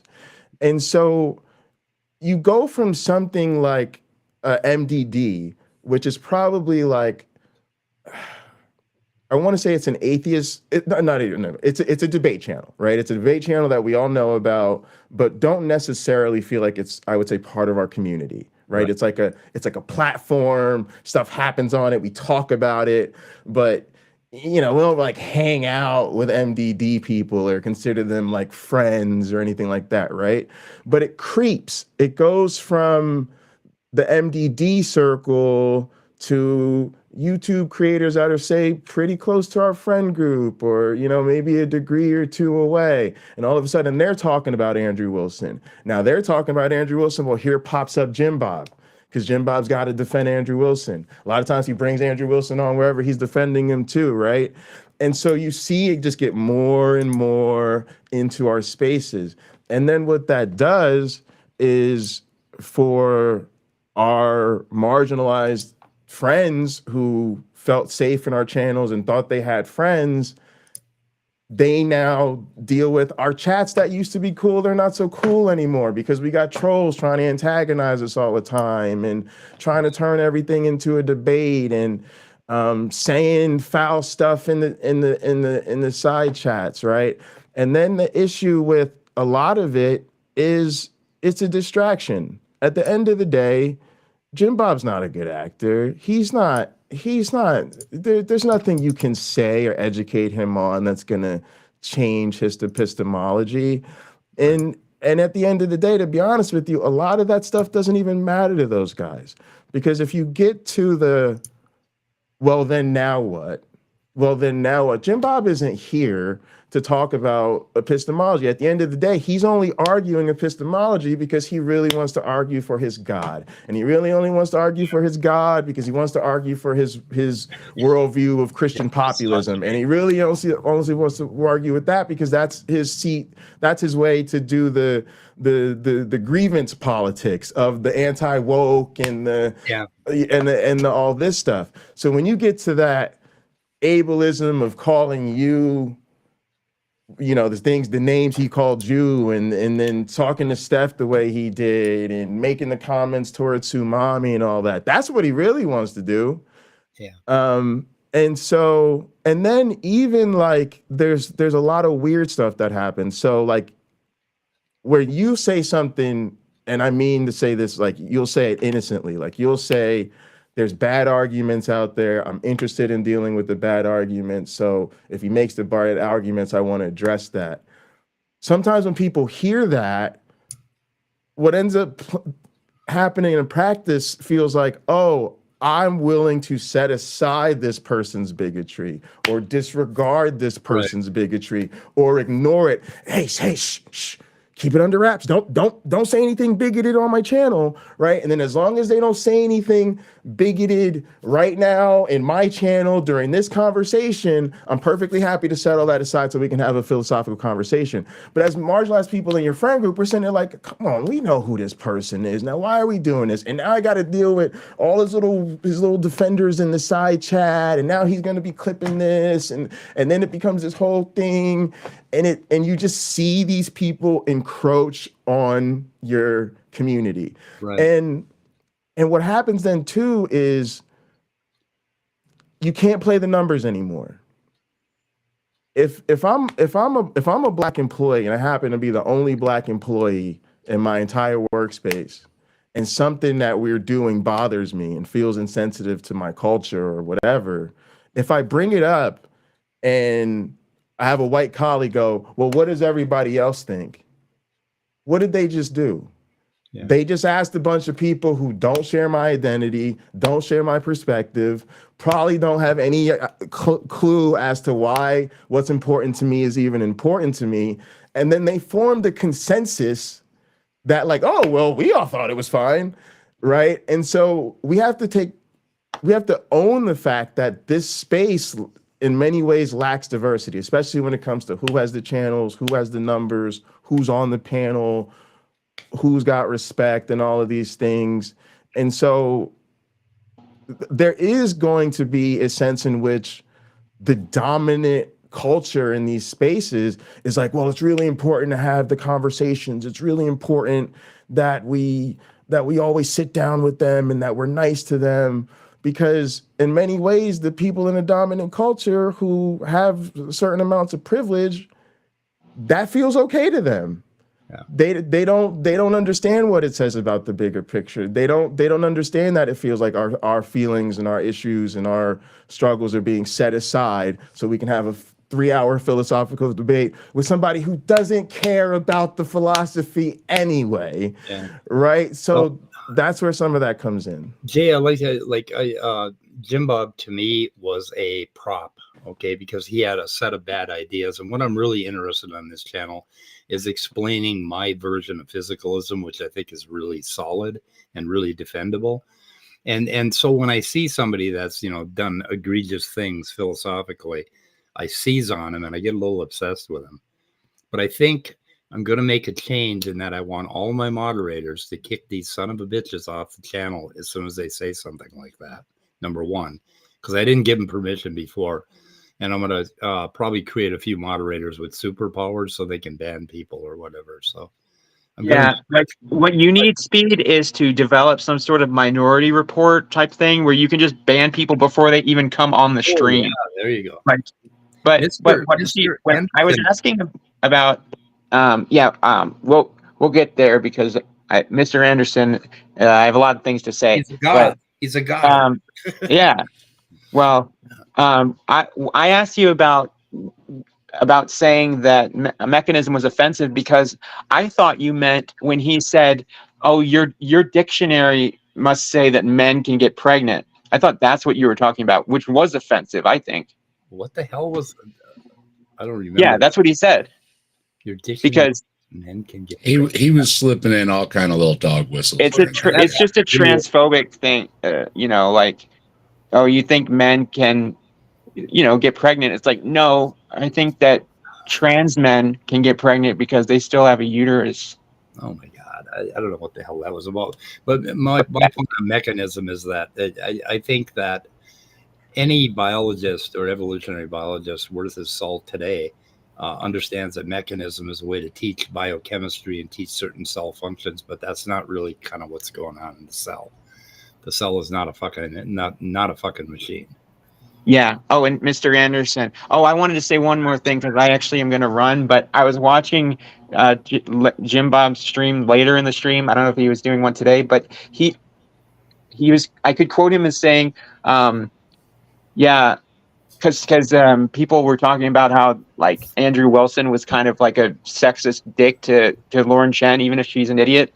But he was saying like you can't even prove why it's wrong to mistreat women. Like he said something like that. Yeah, hold on. He comes up with a really? He comes up with a cringe moment like every 50 minutes. Yeah. But I bullied Mr. Anderson into making a YouTube channel, so he is my creation. I am Dr. Frankenstein in this scenario, but yeah, I actually have to run now. But okay, yeah, me and Steph are here to fuck shit up. Two people I definitely want to see are here. All right, let's okay. go. Okay, we want to hear. I'm here to smooth the waters.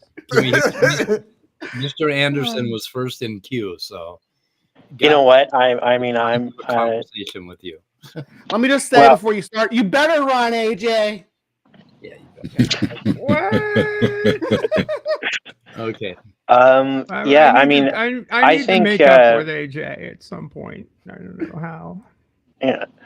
I think, I mean, first of all, I think since Stephanie is here, I said this to you in text earlier, Stephanie, but like, I really appreciate that. I just want to say again to, for everybody that like, the level of like poise and grace that you showed in the face of like some serious bigotry was frankly impressive. Call him a cunt. I mean, give me some. Yeah. Well, hey, look, you can be mean and poised at the same time. Oh yes. Yeah. Grace can be deadly. Well, I mean, he was calling. Oh, gee, what was he? Was it Dave or Speed that he was calling Helmet Head or something? Helmet Head. That's me. That's me. That's me.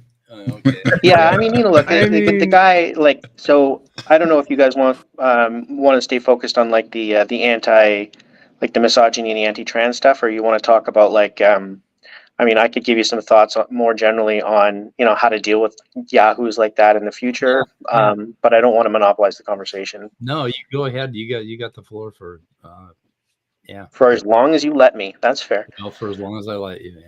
Yeah. Yeah. I mean, I think like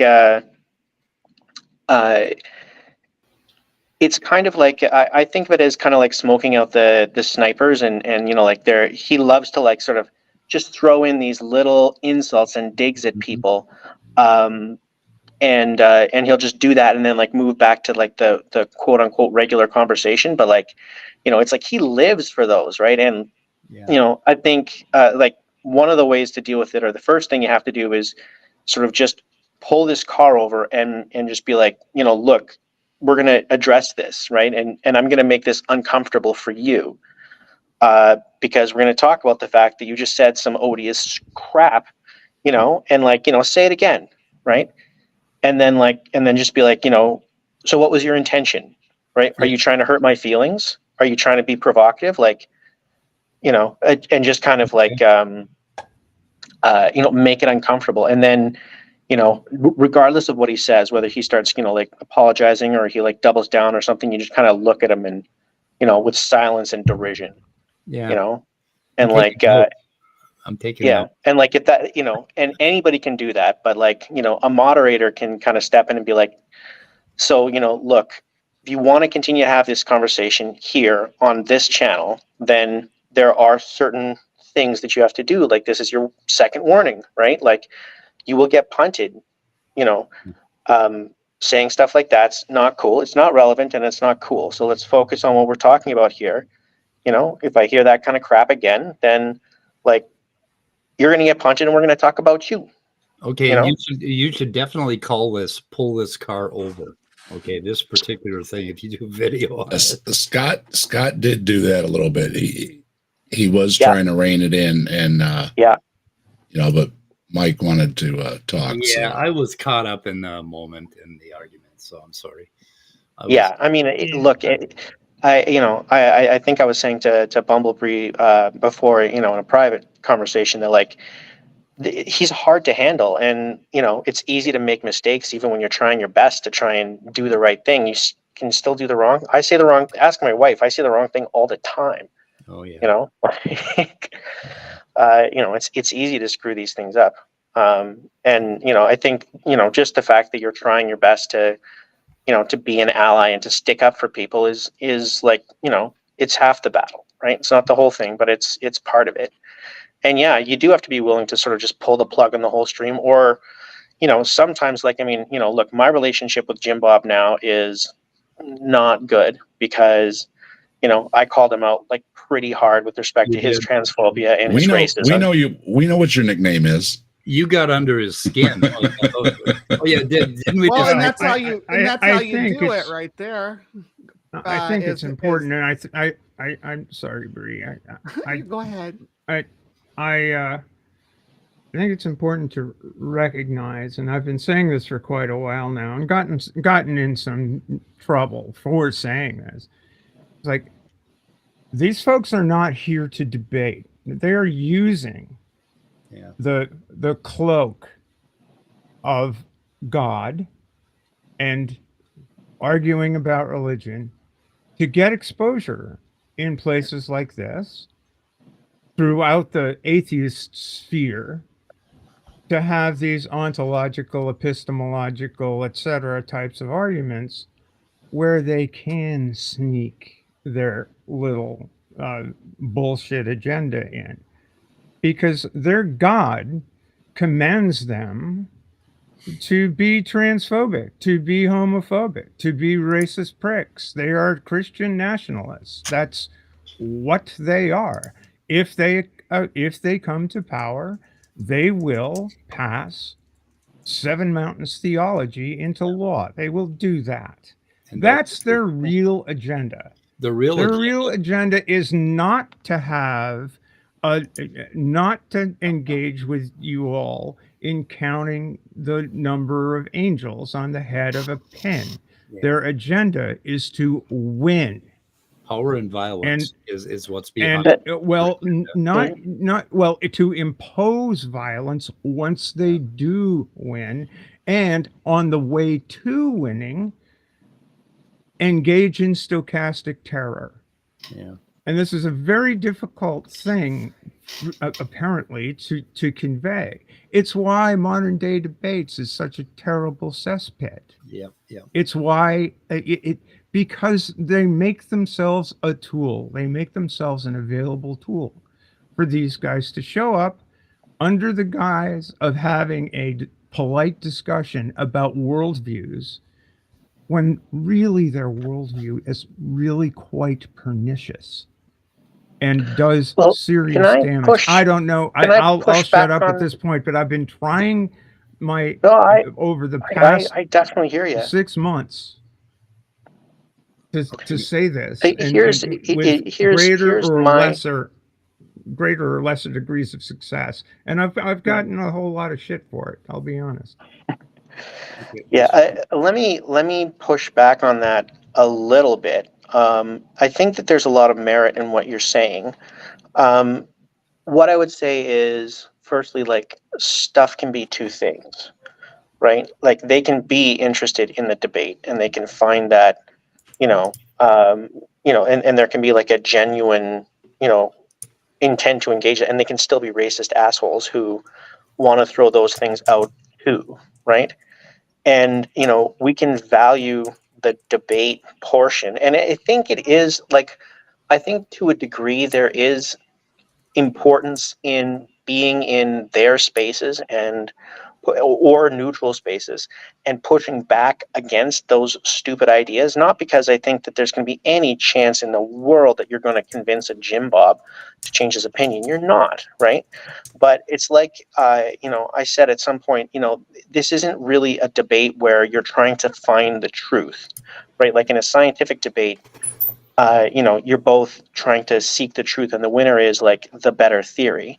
But in this kind of context, the goal here is like what you're doing is communication, whether that be science communication or social communication with an opponent.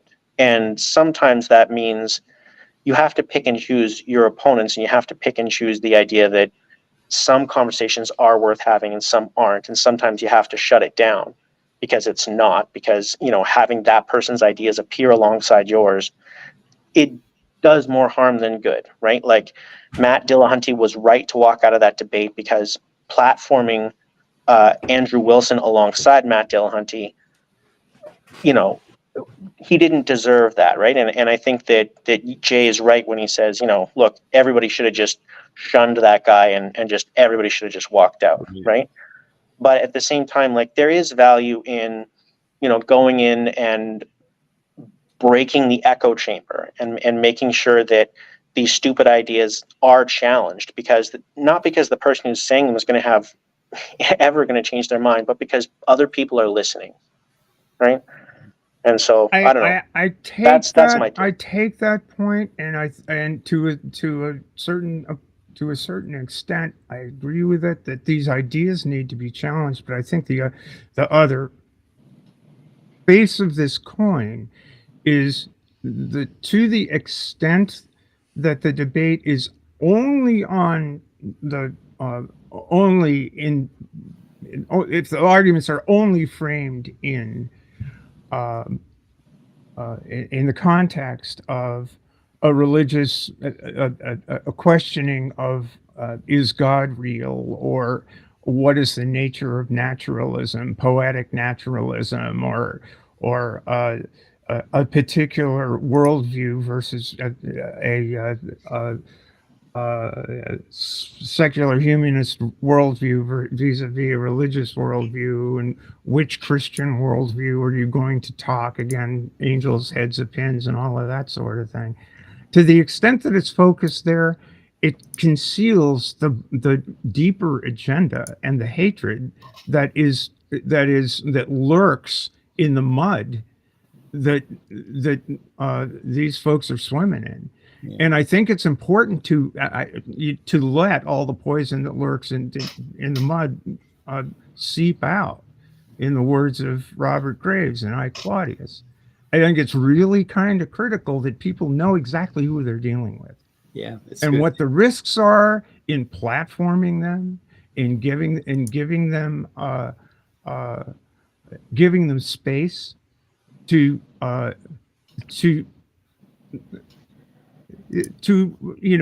wave the flag or the red, white, and black armband. Yeah. It's really you gotta know who you're dealing with, because especially for people who are at the tip of their spear, we feel it. Yeah, we feel it. And I think that you're right. I think that Tsunami was right to impose a social cost on him for doing that stuff. And just kind of like, look, this is what happens when you are beacon off like this, is that somebody's going to come on and rip you a new one. And if you think any of us are going to come to your defense, you're dreaming, right?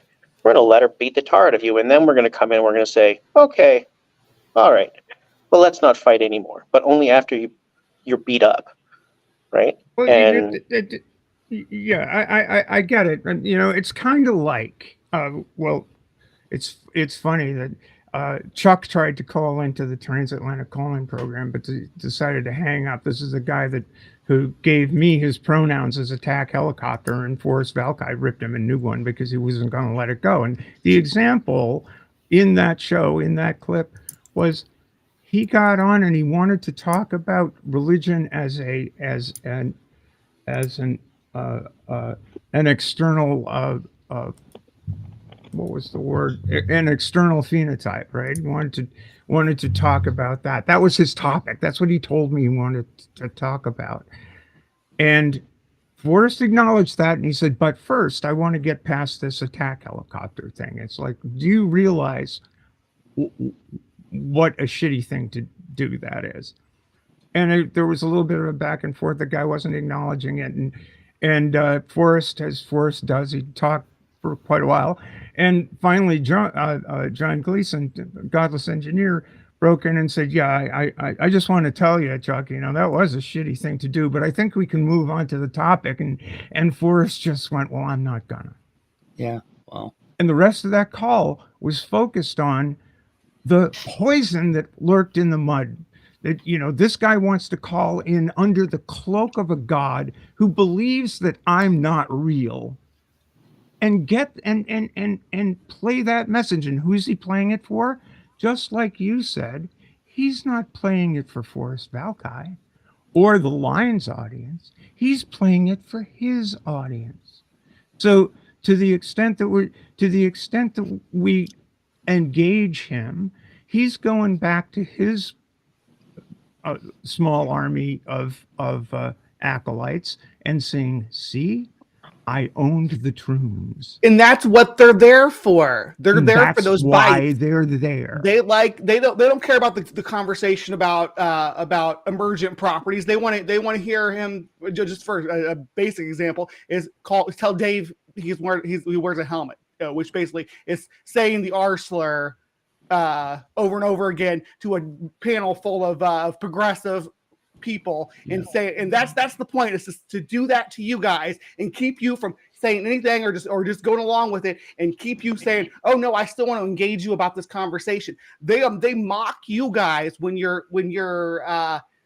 drop those little tidbits into the conversation, and you guys just plow past them. That's what they're there for. Then they're saying, look how soy these lefties are, or whatever. They don't even stand up for themselves, and I straight up call them the R slur to their face.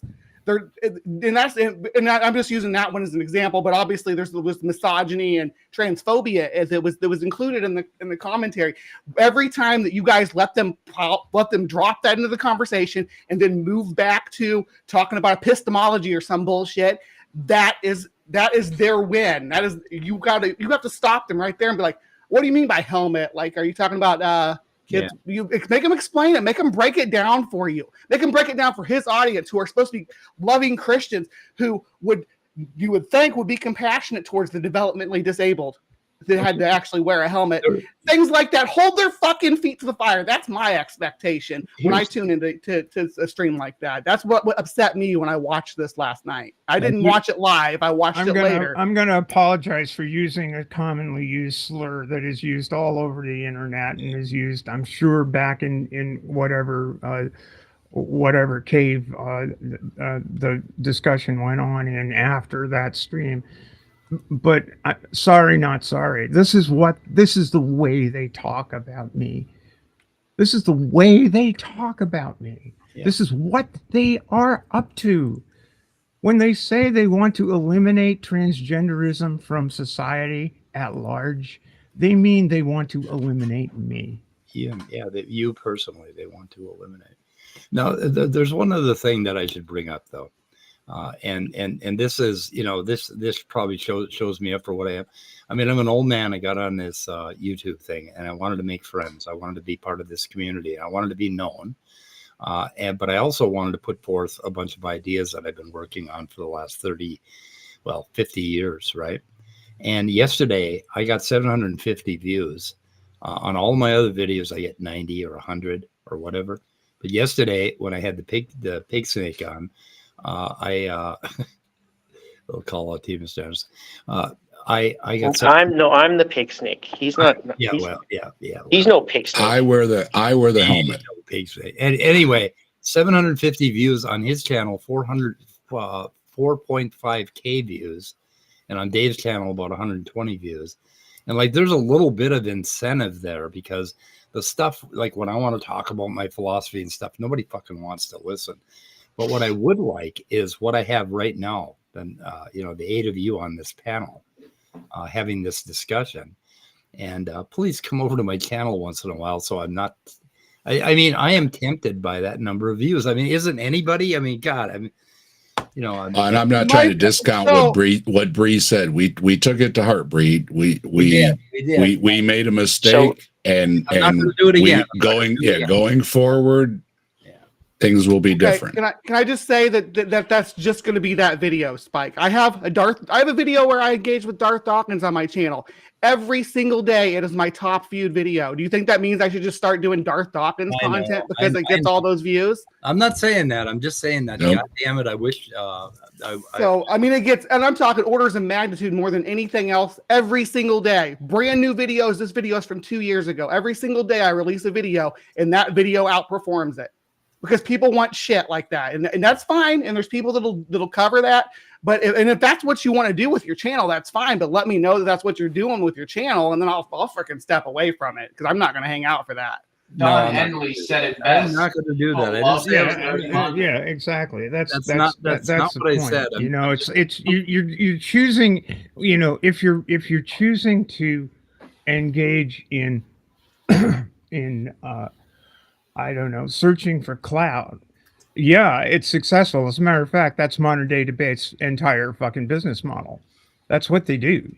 They know that this stuff works. That's why they put Andrew Wilson with Matt Dillahunty, because they were expecting a dumpster fire, and dumpster fires get all sorts. Yeah, don't get me wrong. I'm not saying I'm going to do that. I'm not going to do that again. Okay. I wouldn't fault you for it. I want to say that I'm not trying to shame, but I'm not trying to shame you for it. I'm just saying that's not why I'm here. I'm not going to come onto your stream or watch what you're doing if that's where you go, because if there's place, so you can do it, and I need money too. Well, here's my take on that. Is that look, it's true that controversy and conflict and stuff like that are interesting and they draw people in. Yeah. And, I'm no stranger to controversy and conflict, obviously. But I try to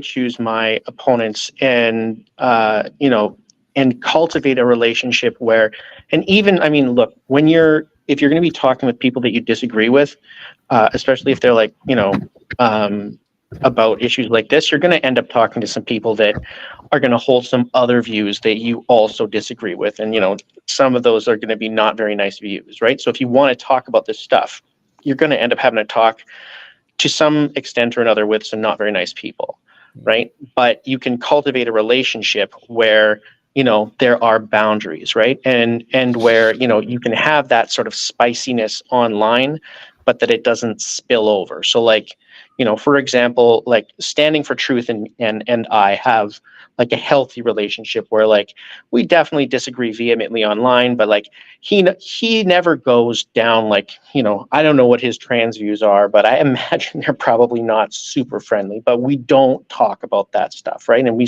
focus on the issues, and we have lots of fireworks about that, and it and it's good, right?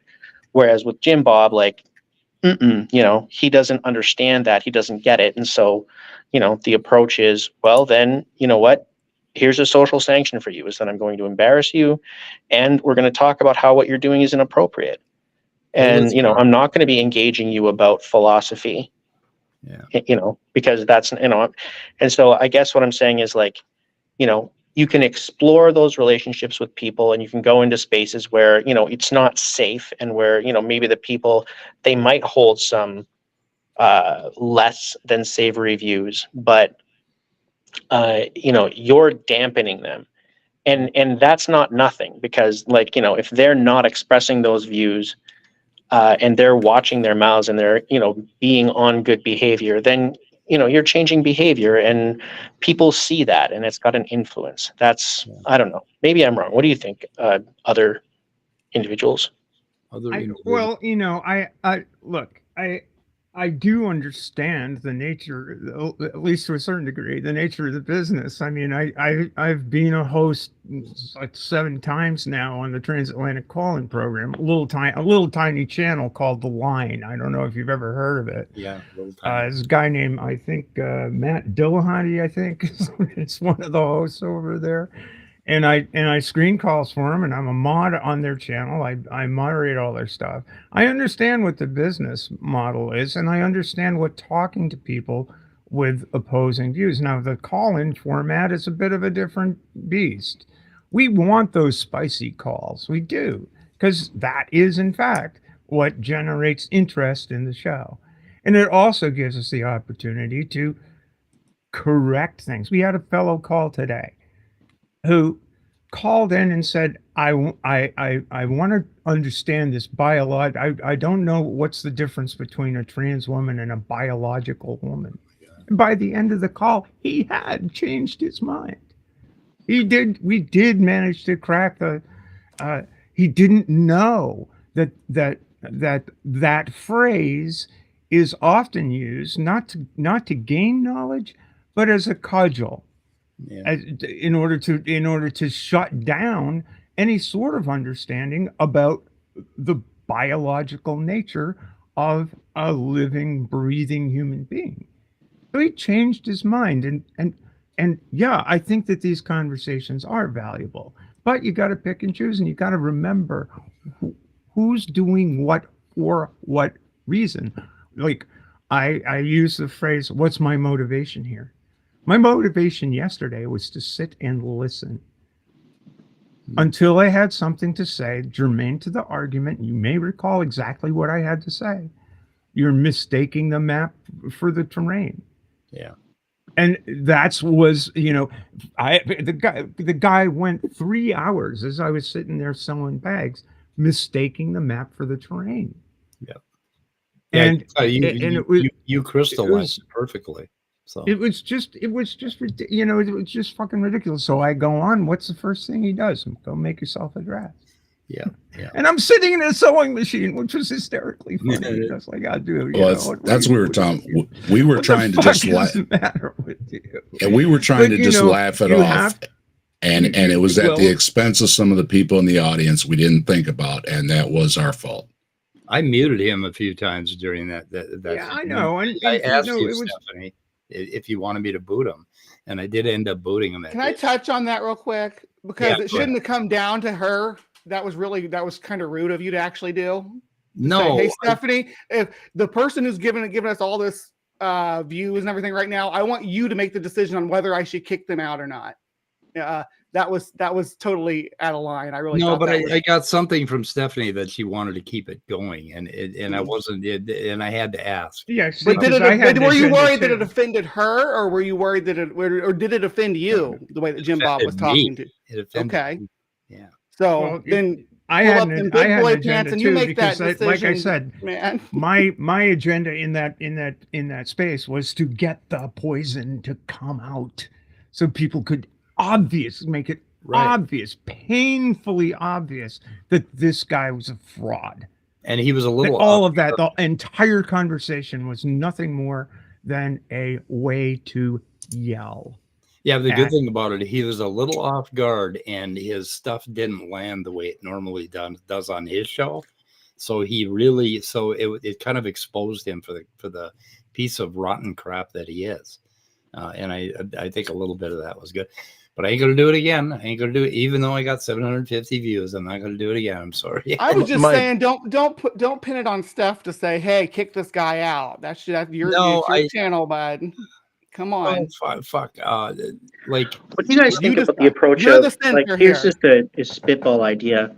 What do you think, Bree? Like, what if he had done this, and Steph, what if he had done this? What if he had said, okay, JimBob, mute.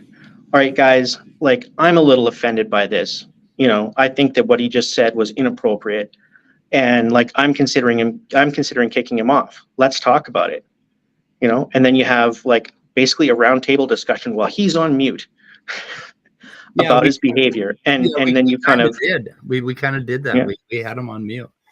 No, I know you did. I know you did. I'm saying that it really, really puts him on blast if you I actually say liked that. explicitly. When you all said, "Hey, did you hear what when you muted him and we're like, hey, no, we're not talking that way," and you all discussed it as a group.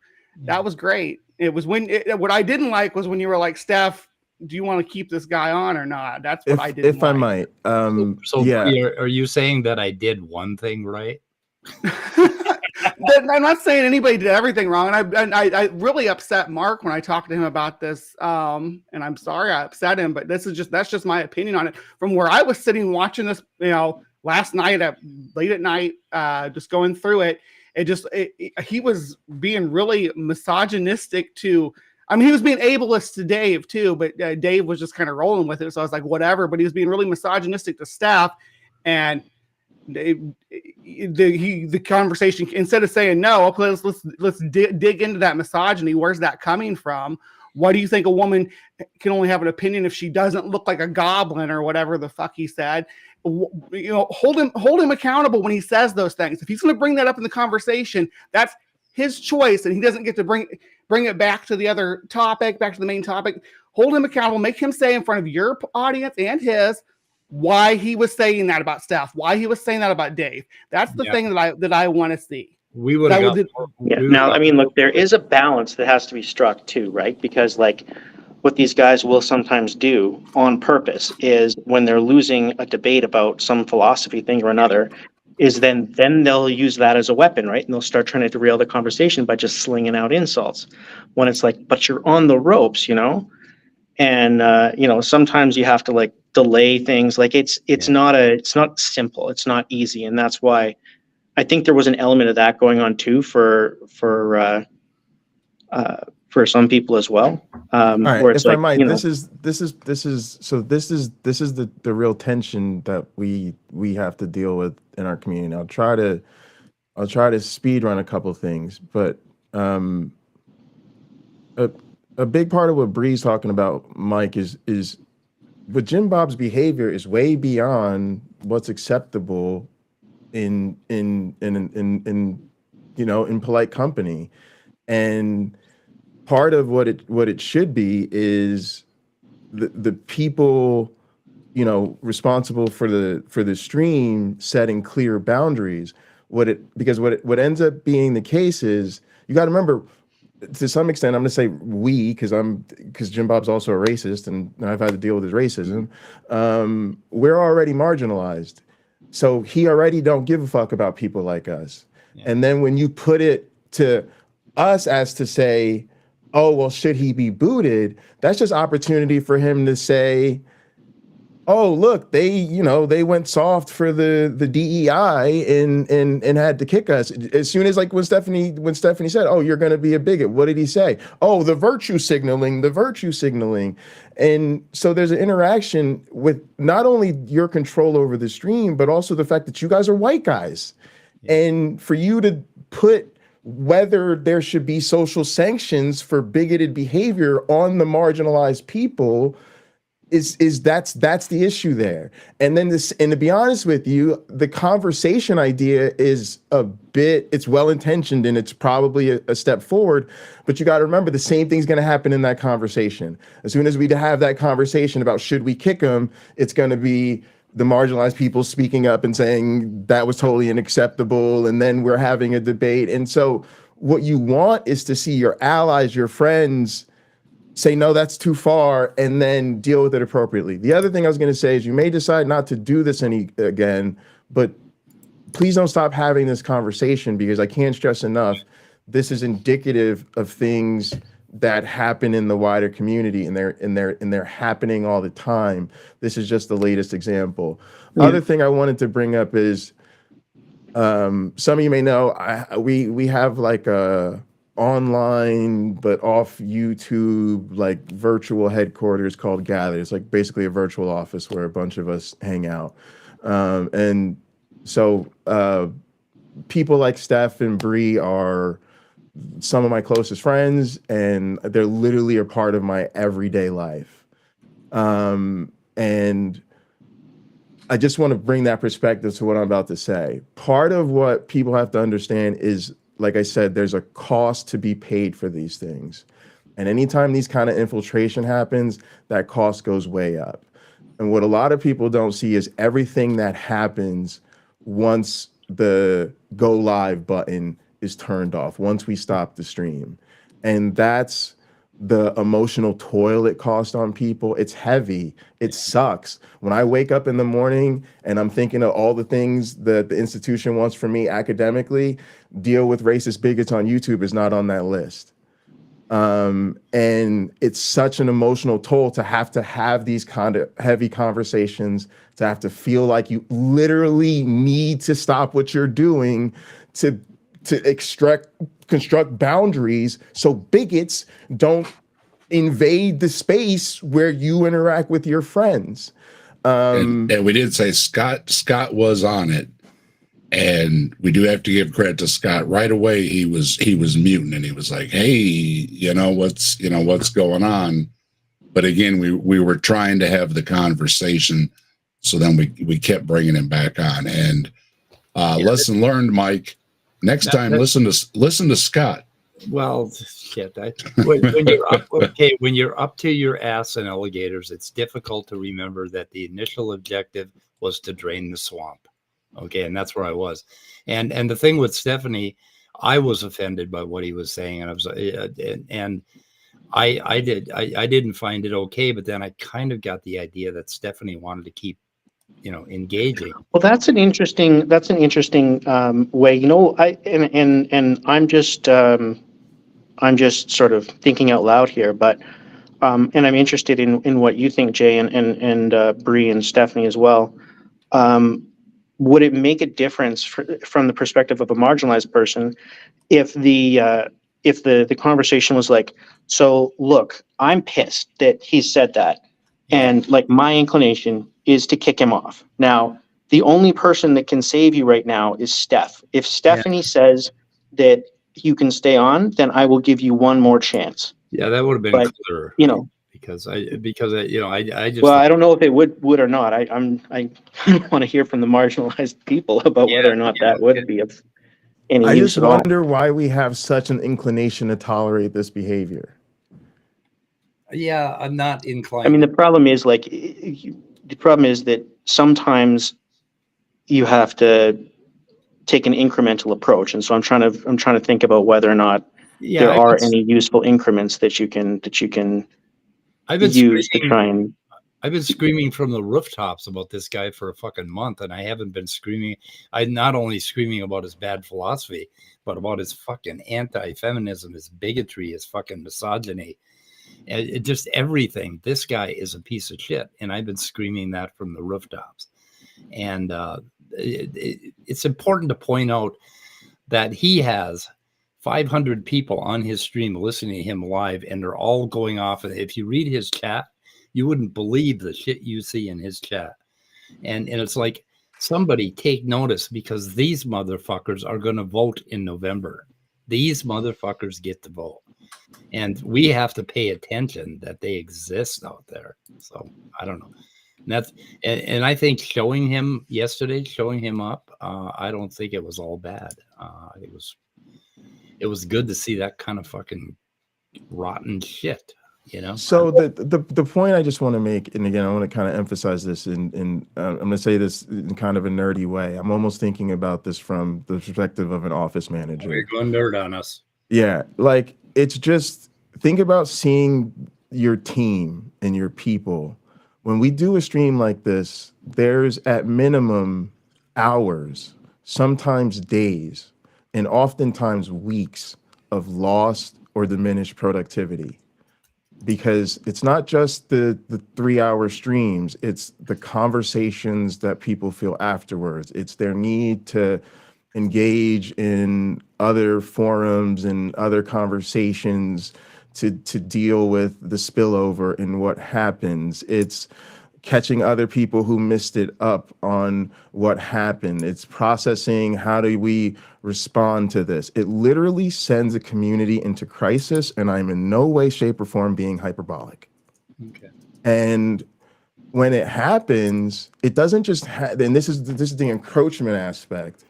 Okay, it's not just, oh, we saw Andrew Wilson debate Matt Dillahunty and be transphobic, and now months later we're dealing with Speed showing up, JimBob showing up on Speed stream. No, this is like the fourth or fifth channel in our community that's had a show or a flare up or a something with JimBob, right? And that's what I mean about the encroachment. It starts, oh, it's way out there. It's like not even close to us. And then it gets closer and closer and closer and closer. And each time it's the stream, and then the stream the day after, and then the response, and then a response to the response. And now somebody else wants to have you on and talk about the response and da-da-da-da.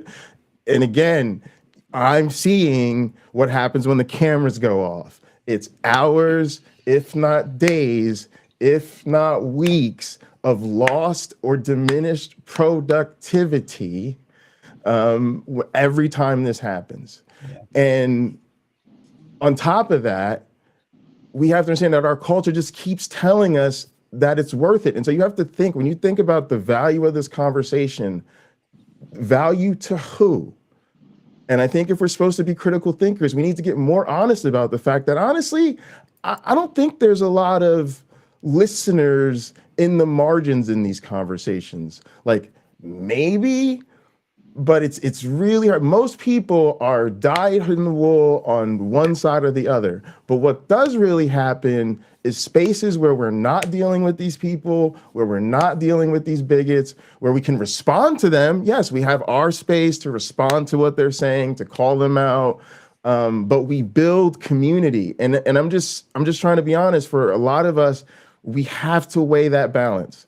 We can't just say, oh, I'm your ally, I'm here for you. Oh, but I'm also going to keep doing this thing that's harmful. Like, even like me as a biologist, right? Like, a big part of this is you got to remember that, like Steph's example, right? This person calls in and he says, oh, I don't know the difference between biological woman and trans woman, right? That is literally people using biology to harm people. And they think that, right? So we have to be aware, not just that they're being inaccurate about biology, but that they're weaponing biology in a way that harms people. Well, when we deal with these bad arguments, be they political, religious, or whatever, a lot of times we're dealing with people who have those harmful ideas. And the debates we have are usually about topics that they use as instruments to do that harm. So again, like, that's why people love this community, because they find people who care about the truth, who are critical thinking, who are skeptic, and it makes them feel safe because they feel like this is a refuge from those harmful narratives. So when you go and bring in these people from the other side, you're not just bringing in their bad ideas, you're bringing in the harm to the community that comes with it. And that's what has to be weighed against if we're making a difference with them, or if we're making a difference with somebody who might be listening. Yeah. I think that maybe there's a distinction that can be made between going on, into a neutral space, and interacting with that person in a neutral space or on their turf, and bringing them into your community where there's vulnerable people, the kinds of people that you want to protect, and allowing them to, interact with them, right? Like, it's just like when you and I did our stream, Jay, and JimBob was like, I'd like to come on our stream. And I was like, no, we're not talking to you today. We're talking about you today. I'll talk to you another day, right? Yeah. It's like, I'm not giving you access to Jay. You've been cruel to Jay. Yeah. It's not, it's not going to happen. Right? If Jay wants to interact with you, he will seek you out. Yeah, I'm not putting you in that position. I definitely think that's a important distinction, Mr. Anderson, and it does matter because I know people have different expectations. I have different expectations when I go into Dave's stream or Mike's stream or Bree's stream than I have when I go into MDD, than I have when I go into even like a Myth Vision, versus what I have when I go into, like, say, a David Pakman, right? They're way out there, right? There might be still some overlap, but way different expectations. We should make sure Bree and Steph get in here because they've got a show to do. Yeah. Bree, Steph, any Parting thoughts? You keep working it over, boys. That's what I'm saying. Just keep keep reworking Well, I it. mean, we're because- chewing on it, but we need a compass check here to Yeah. tell us whether or not we're going in the right direction, because we're not you, as you may have Well, already realized. I know, but do you want to be me though? I have a bad reputation about this kind of stuff. You know, No, really but I want to be- make sure that if I'm advocating for you, that I'm saying shit that you want said. Yeah, I mean, when it comes to, and this wasn't to me the crux of the issue it wasn't trans related specifically. It was misogyny. At the bottom line, it was seeing a woman being abused for her appearance in front of a group of my friends, and none of them like shut that shit down and said, no, you're gonna. I mean, I'd like to imagine that if that had happened when we were all standing in a group, that he would have been put to task to apologize to the lady, but that didn't. That's just not the way it went down, and I was taken aback by that. And then it took Sumami coming in to be like, this is how you respond when you see somebody treating a woman like that in public. I was yelling, hey, whoa, no. And it's like, and my mute thing kept coming up on the screen. I was yelling into my microphone. I really was, Bree. I muted you. I'm sorry. My daughter was killed by misogyny. She was like I say, we were trying to laugh it off, but I was like, oh, no. So I don't like him talking about the helmet thing to you. That bothered me. I didn't either, but anybody else. Just understand, my idea was I wasn't gonna let him get under my skin. So whenever he said anything, I just said, yeah, my helmet. No thanks. It's gonna mess up my hair, So that's what I was doing. I went into my career because I was originally taking care of households of developmentally disabled children. So I kind of cut my teeth with these guys, and they're going to be completely into to say that someone wearing a helmet can't be completely. I've had deep, rational conversations with kids in helmets. So fuck that guy. Again, we weren't thinking about people in the audience and stuff. That was our bad, because we were just like, whatever you say, we're just going to laugh at it. Right. So, and that was, like I said, that was a mistake on our part, not thinking about other people. Because all right, you guys, I got lawyery stuff to do, but it's been good talking to you. We'll see you later. All right, Mr. Anderson. Hey, Mr. Anderson, we should do a stream together or have a conversation at some point. Peace out. Okay. Who's that? Speed of Sound, Answers in Atheism. Sure. Yeah, I've emailed you a couple times, and then we kind of lost the thread. We were trying to set something up, but I would. Email me again, and we'll set something up. That'd be great. Good enough. Thank you. All right, bye, guys. Yeah. So a couple of things I want to touch on, hopefully, while Bree's maybe here. So one is, I just to sort of highlight what I was saying before, Mike, is this what I mean about you can't rely on the numbers.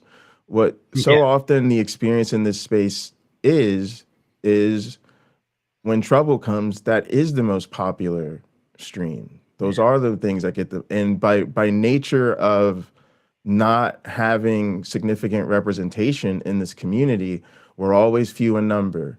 And so I think that's why I'm here, and I think that Bree and staff probably feel the same way. We're here because regardless of what happened, you guys, we know you care, right? And we know you're serious about it. And so we're like, oh, look, there's actually an opportunity to have a conversation about this, to point these things out. So we don't fault you for not knowing these things. We don't expect you to have any training on these things. We don't expect you to have any expertise in this area. And we're all essentially just out here trying to wing it, right? And so we're just trying to say, hey, these are things that happen, and we'd like people to notice. So I want to express some sympathy for that feeling, because I know what that's like. When you do these things, the algorithm is going to pop in your favor, and it's hard to resist just doing more of that. And also, even within our atheist community, again, And that's why I brought up the Matt Dillahunty example, because that's an example of how it happens in real time.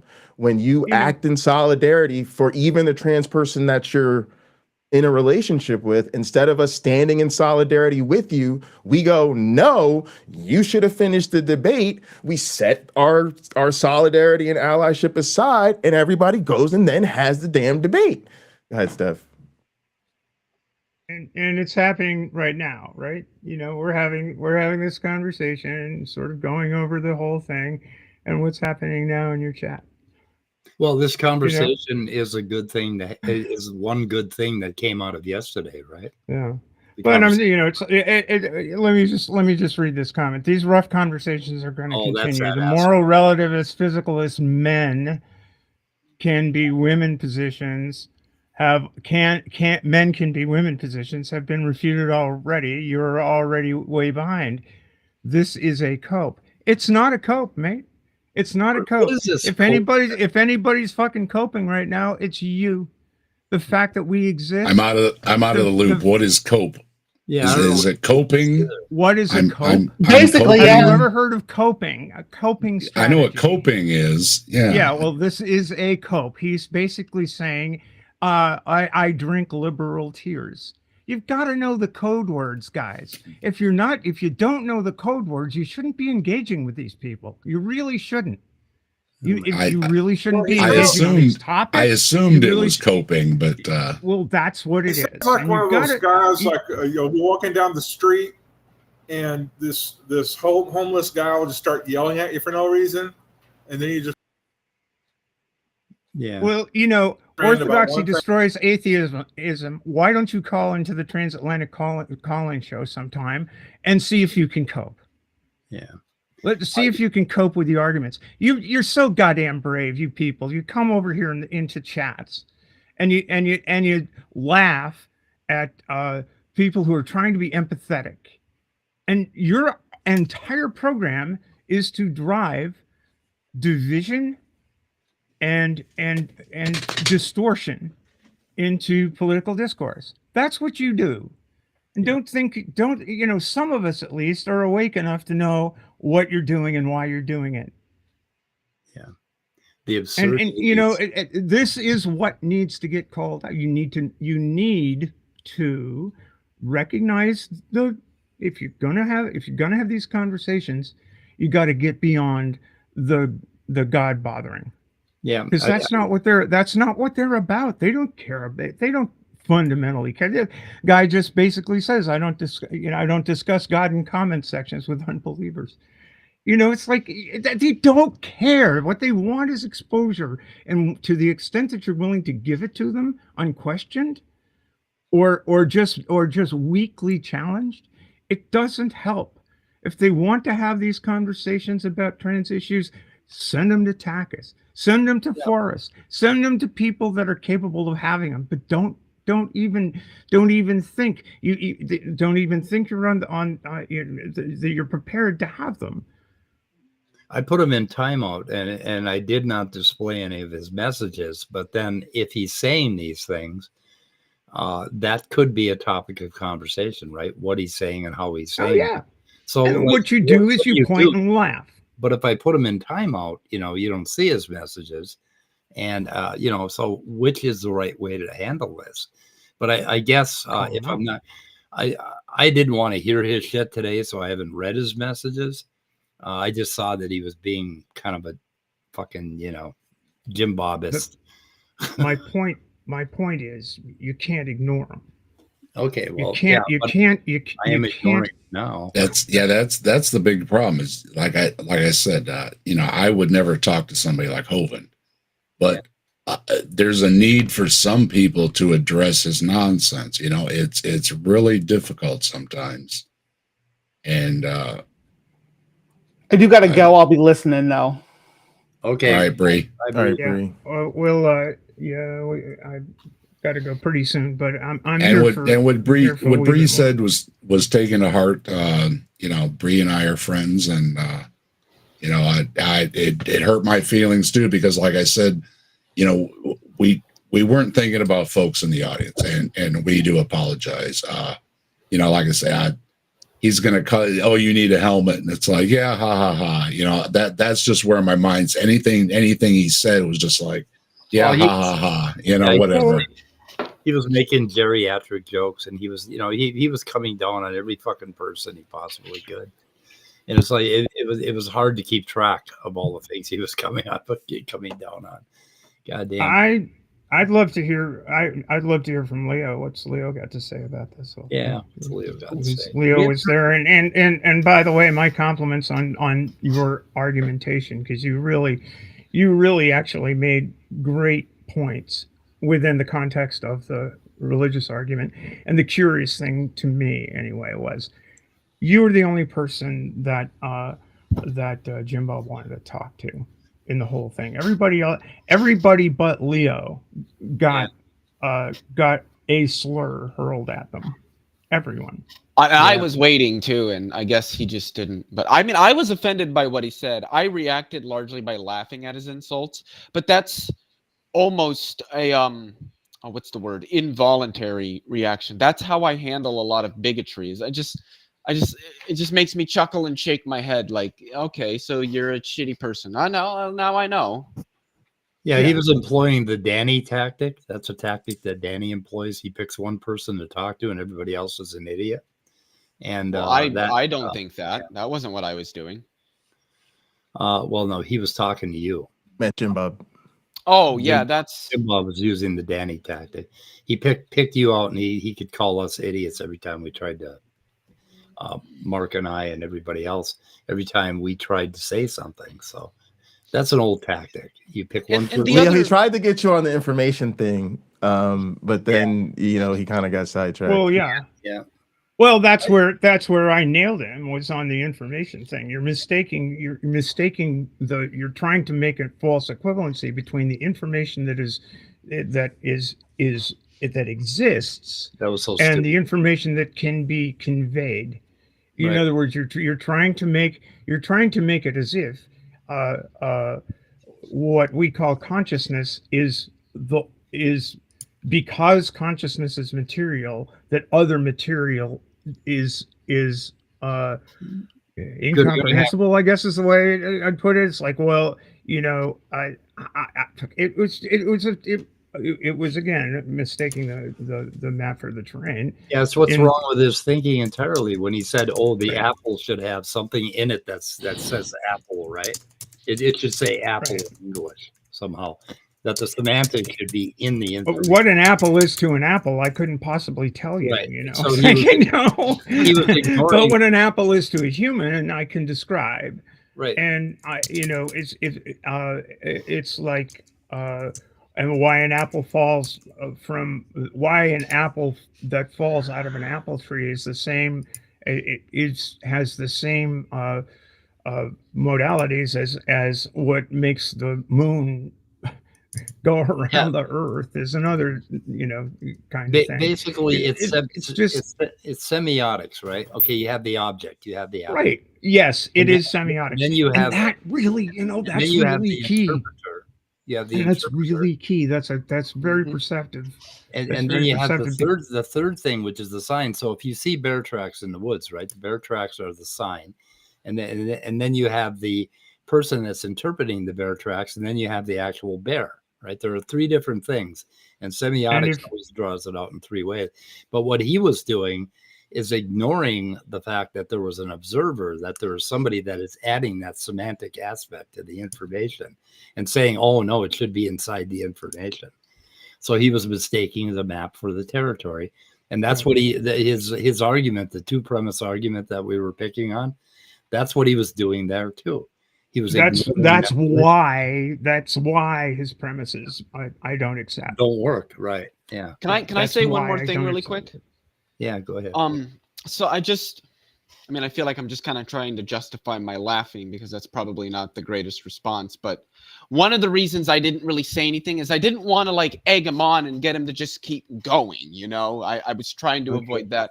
But also, it was quite clear that he was backed into a corner on every point, didn't really have much place to go. And that's why when people said something to him, he just lashes out with these. Yeah, exactly. He did the Mr. Anderson T thing, right? Yeah, it doesn't justify his insults by no means, but I do kind of find it funny when you have to resort to just open fucking bigotry because you have nothing to say. Like, what the fuck are you doing here? And two things on that, Leo, and I thought it was fine, laughing, but because I think pointing and laughing is actually a useful strategy in those circumstances. It's like, you must be fucking joking, right? Is that all you got? You know, that is a useful strategy. But it's also a useful strategy to point out exactly what you're laughing and joking about. Mm-hmm. Because I think that as I said before earlier, it's exposing the poison, and in doing so, you show what the motivation is here. Mm-hmm. I mean, you know, I was the only person who, when the guy, I bet you think that a man can get pregnant. I said, why? As a matter of fact, yes, I do think a man can get pregnant. Would you like to discuss that matter? So it's like, you know, if you're gonna engage these guys, get them to talk about what they really, you know, get them to talk about the God, get them to acknowledge that they're hiding behind God's skirts. Mm-hmm. Yeah.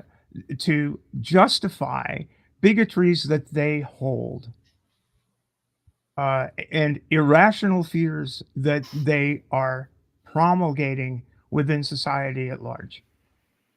Because those irrational fears are stoking a form of as Jay was saying earlier, a form of disruption to real people's lives, and some of those people are your friends.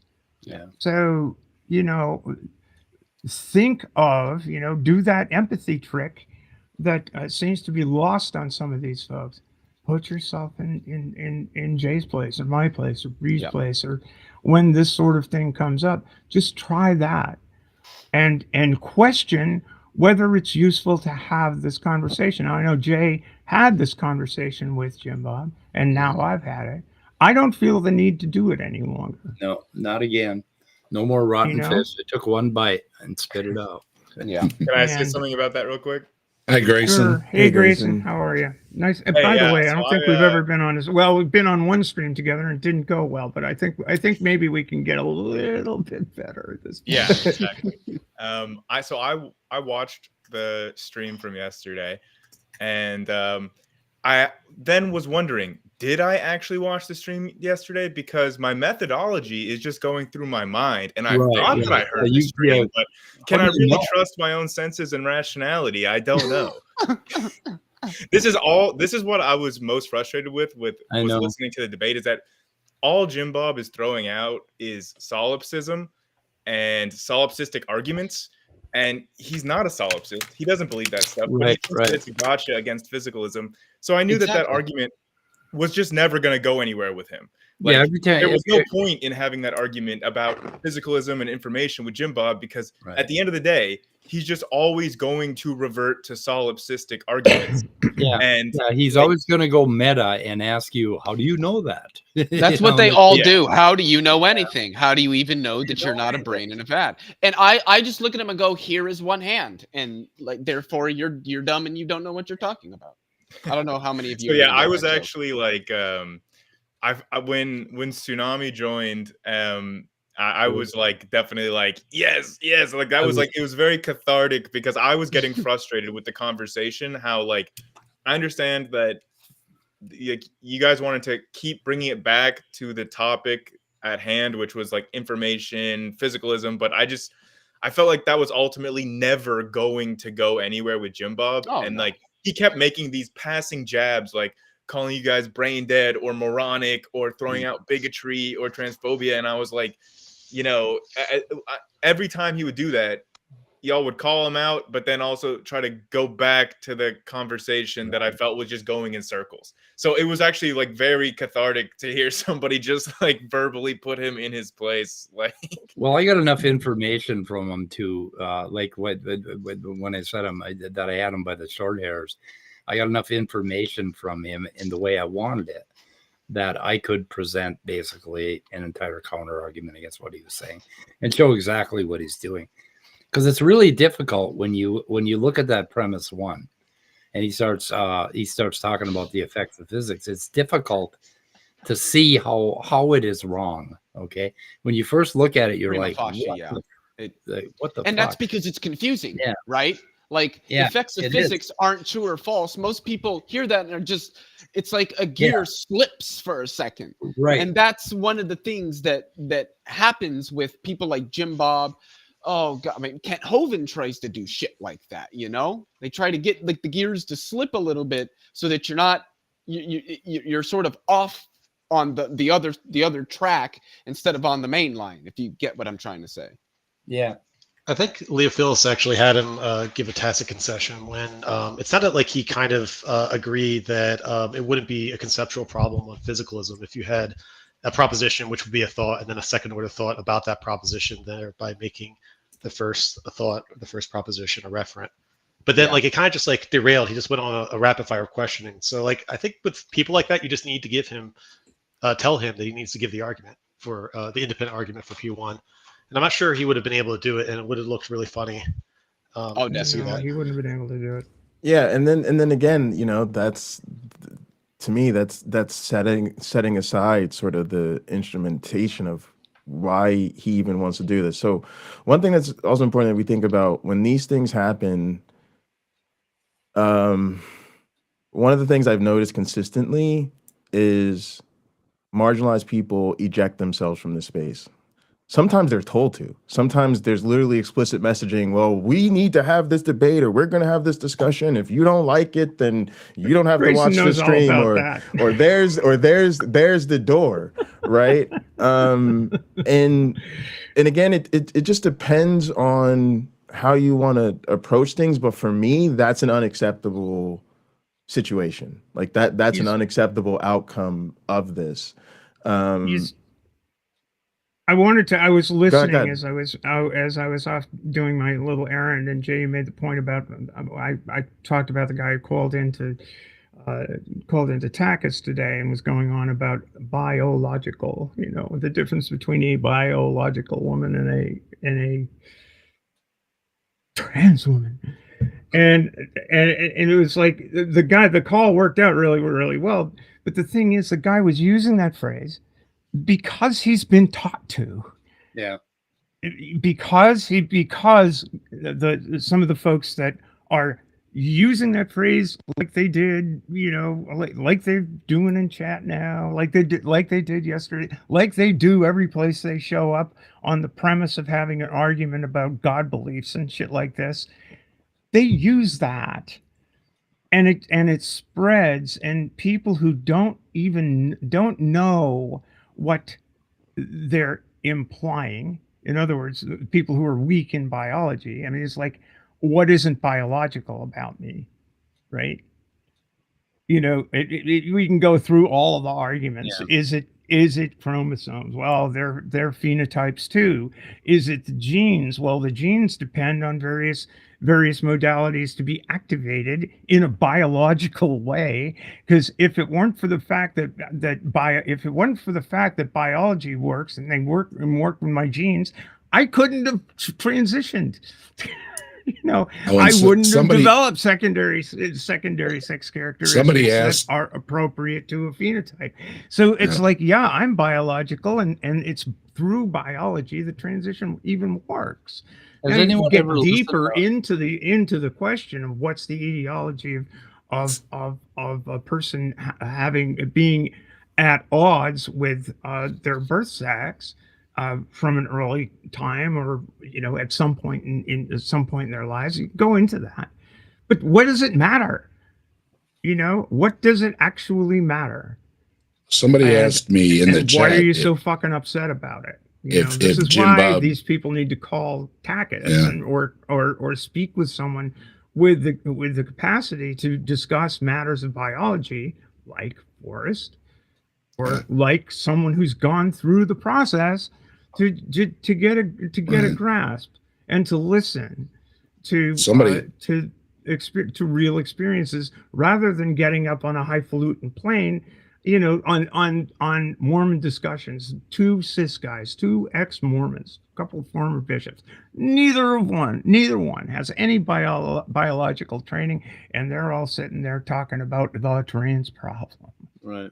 Somebody asked if JimBob denied evolution. He does. He sounds like Tucker, and there's no evidence for evolution. That's kind of a God made Adam and Eve and all that stuff. Yep. That's kind of a good segue, because that's something I wanted to touch on real quickly. Because I think, a lot of you guys are really into philosophy, and like Leo was here, I think Leo does a great job talking about philosophy. But from my perspective, you got to remember, these are creationists. And so when they say they love science, when they say they want to debate the science, we all know they don't, right? And there's a certain futility to discussing genes and DNA and the fossil record with Kent Hovind, because he's been educated at least several hundred times on those issues, and they go one in one ear and out the other. Out the other, yes, sir. And ultimately, right, it's a placeholder anyway. Like, one of the things that I'm constantly frustrated with is, like, even in my field, too many biologists think that we can just ignore creationists. Yeah. And part of that is they don't recognize the way in which anti-creationism is not just anti-science. It's literally a cudgeled into like an anti-empirical worldview that seeks to marginalize and harm people. So they seek to literally use anti-evolution as a tool of Christofascism. And you should be concerned about combating anti-evolution even more so because it's being used to establish Christofascism than because simply it's bad science. It's bad science that's also been literally used to, many of us say, make the world a worse place, right? And honestly, one of the things I would say is that all of these conversations about philosophy actually fit into that same creationist worldview. Yeah. One of the things I say is, like, they're the way they even try to separate a discussion of science and a discussion of philosophy is a perversion of both.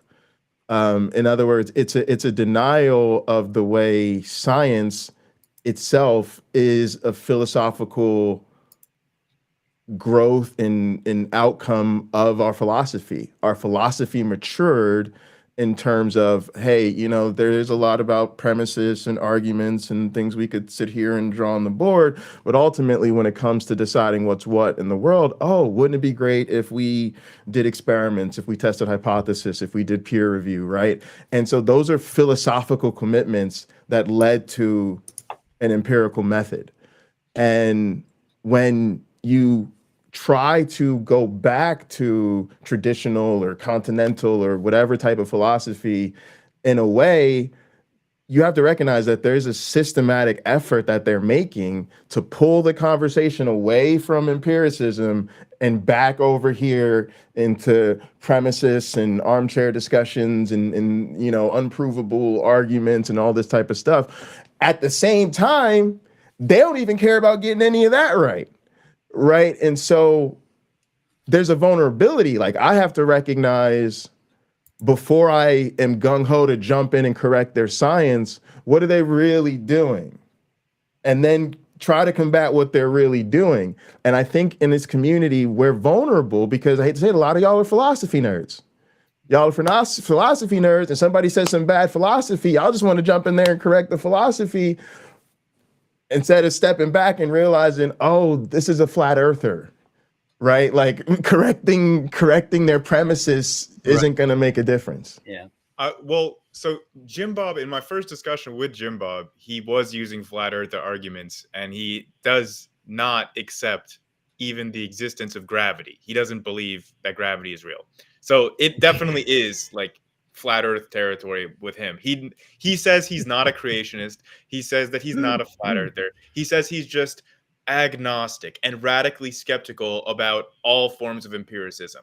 If you try to make empirical arguments to him, then he will suddenly retreat into the realm of philosophy and metaphysics, and he'll just start making solipsistic arguments at you and just say, well, how does your empiricism methodology relies on the existence of truth and logic, which cannot happen without a God. So it always just goes back to this philosophical discussion, no matter what the argument is actually about, no matter how extremely strong the empirical evidence is. He will always find a way to pull it back into these metaphysical, philosophical, heady discussions about how do you know that reality is real, bro? Yeah, well, that's exactly why I was trying to show that little model I had. Basically, you have to come up with a model when you're having these conversations in philosophy. And philosophers that do not come up with this model end up going around in circles because they always go to the meta level. And if you talk about knowing something, they'll start attacking knowledge and the reliability of the senses. Well, when you're talking about physicalism, you have to adhere to a model. And nobody was buying into my fucking model, and I'm butthurt about it. When I was on here, I conceded after Dave. I conceded everything he was saying. I said, okay, fine. I'll just concede to everything you're saying. What does adding the mind or God do for your argument? And he didn't like that at all. Because I just about the fact that I wouldn't argue. Yeah, I wouldn't argue. I just said, okay, fine. But what does adding your thing do? And then he just dove right back into his arguments. Yeah. Jay, he doesn't want to deal with the fact that his worldview also it does not get rid of solipsism. Like solipsism is just as much of an unaddressable problem in his worldview as it is for any others, because at the end of the day you have to trust the reliability of your senses as a starting ground for anything. Well, I think he's actually at least trying to give an undercutting defeater for knowledge on physicalism. Obviously it doesn't work, but I just want to say that you don't need to deny that physicalists affirm a mind, especially if you're a reductionist or non-reductionist, or even if you're an illusionist, right? You can still understand and employ the folk language that people use when describing what we call the mind. Yeah, illusionists. I sure would love to hear. That's what saying we should hear from Tsunami. I sure would love to hear from what Tsunami has to bring to the conversation here. Sound working? Oh, now you're putting me on the spot. Now I feel weird. Sue. Yeah, well. Y'all, this is the real Tsunami. Believe it or not, offline, Tsunami is just a very sweet, shy girl who wants to play Fortnite. No, I can be sweet, but I don't feel necessity for me to maintain civility with somebody that has spent the last 3 hours reaching out slurs and fucking hate speech. I absolutely loved what you did yesterday, and I kept it in the video, but JimBob removed it. He couldn't handle it. He couldn't handle it being on his channel. So. I actually think that's a fantastic point, though. Right? Is when we do these things that we think are defeating our opponents or really putting them to task, they're happy to participate. They think it's great for their channels. They're happy to share it with their audience enthusiastically. When they get called the fuck out, cursed out, and shut down, they edit that part out of the video. And that shows you. Did he keep me in there just to laugh at? I don't know. There's talk of a music video they're going to make with you. He was saying something to his person in the chat that makes videos for him. Then later he decided, he was going to make a music video out of what Tsunami said, but then he decided later to take it out, and he took the video down. Yeah. And I complained because he sniped my video, and I said, fuck you, you're not going to make it members only and sell my content. And he came back and said, oh, no, I'm just editing Tsunami. So he couldn't handle what you said. He couldn't handle having that in public. But he has done that for lots of videos, though. Like in my debate with him about evolution, I mean, I stuck to just what are the empirical evidence, and he still made that video members only because he got embarrassed in front of his audience. So I think anytime he gets embarrassed, he just wants to take it down. Take it out. Yeah. I think I think I've made the point, but I want to make it again. This has been a kind of a months-long thing. It's like everyone engaged in dealing with people like the whole Crucible gang, really. Yeah. It needs to be aware of what their real program is. Their real program is to create chaos and to make the people they hate afraid. Yeah. And they don't like it when we're not afraid. I don't like it. I don't like it much at all. But every creator that chooses to engage with them needs to keep in mind that this is what they're after. They're after that clip. They're after that engagement, and they are deliberately provocative in order to achieve that end. Those armbands, the ones that are red, black, and white. That's what they're selling. They're selling hatred.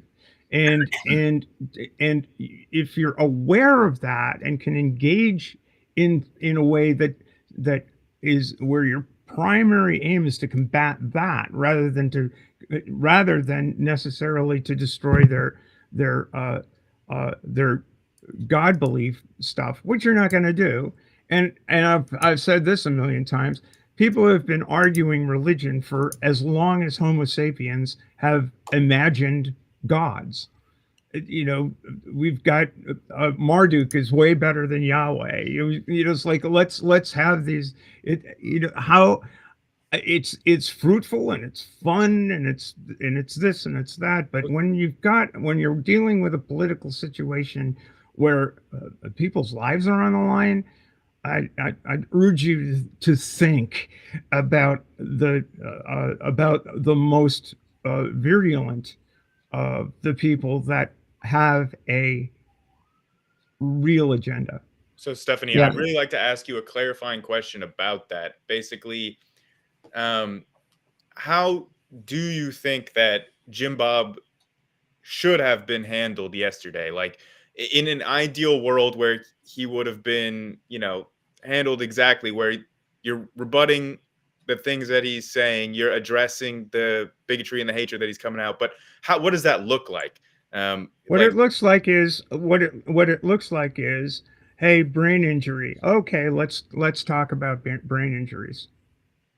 Yeah, I did see that you were ready to hey! I really, I bet you think that men can get pregnant. Okay, yeah, men can get pregnant. Let's talk about that. I was just about to bring that up. That's exactly what your reaction seemed to be. Like right when he said that, you were like, "Okay, yeah, switch gears. Let's talk about that." Let's talk about that. Yeah, exactly. If you don't want to talk, what it shows, right? To me, what it shows when somebody says, yeah, well, it's kind of like what John Gleason said in the whole Forrest Valkai thing with the guy with I don't know if you're here when I told that story, but when guy calls in, his name's Chuck. He's called in a number of times to shows on the line. I screened the call. The guy gave me his pronouns as attack helicopter. I said, well, I'm not going to put that in. I'm gonna say none given because first of all, attack and helicopter are not pronouns. One's a noun and the other one could be a verb. I'm not sure, but neither one of them are pronouns, so I'm not going to put that in. And so he wanted to talk about external phenotypes. Religion is an external phenotype, right? And it's like, all right, well, sure, that's a fine little philosophical argument that the guy wanted to have with Forrest and John. Forrest says, we'll get to that, but first I want to. My producer just wrote down that you gave your pronouns as attack helicopter. Let's talk about that. Yeah. Oh, I don't want to talk about that.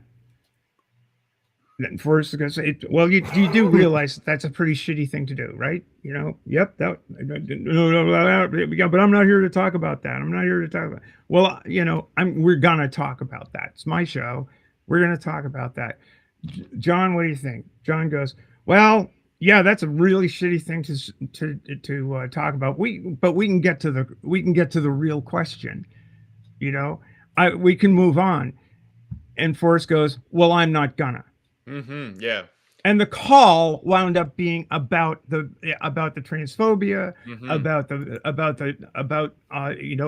it wound up being, as you're well aware, you've been on the line, I think, with Forrest. So those conversations can go on a while, and it did. It went on for 40 minutes. Yeah. And it never got to the God skirt the guy was hiding behind. Yes. And that kind of mirrors exactly what my feelings were from the stream yesterday, where, like I was saying, like the conversation that like was ostensibly the topic about physicalism and information, I felt like was just keeping going on these like frustrating circles over and over. And then he would throw out these little jabs or these little bigot points. And then like people would say, well, that's really bigoted, but let's go back to the topic. And I do, like, I don't know. I'm Speed, a fucking nerd, man. I like the topic. I'm sorry. I was just about to ask you, Speed, if you regret like going back to the main topic and you wish that you guys would have delved into some of the things that he was saying more, or like what your thoughts are on it day after. I think the universe is unfolding exactly as it should. And everything that happened yesterday was in some way to a greater good. And I got the information I needed out of it. And we're having this conversation today, which is the important part about it, right? So anyway, there's one thing I want to point out about Andrew Wilson. He's been on with a number of feminists. And I want you to understand this and get this, right? And he sits with these. He obviously works out or whatever, but he's a man, and he's sitting there talking to these feminists, and he's pretending he's being very, very calm and intellectual, and just having a conversation with him.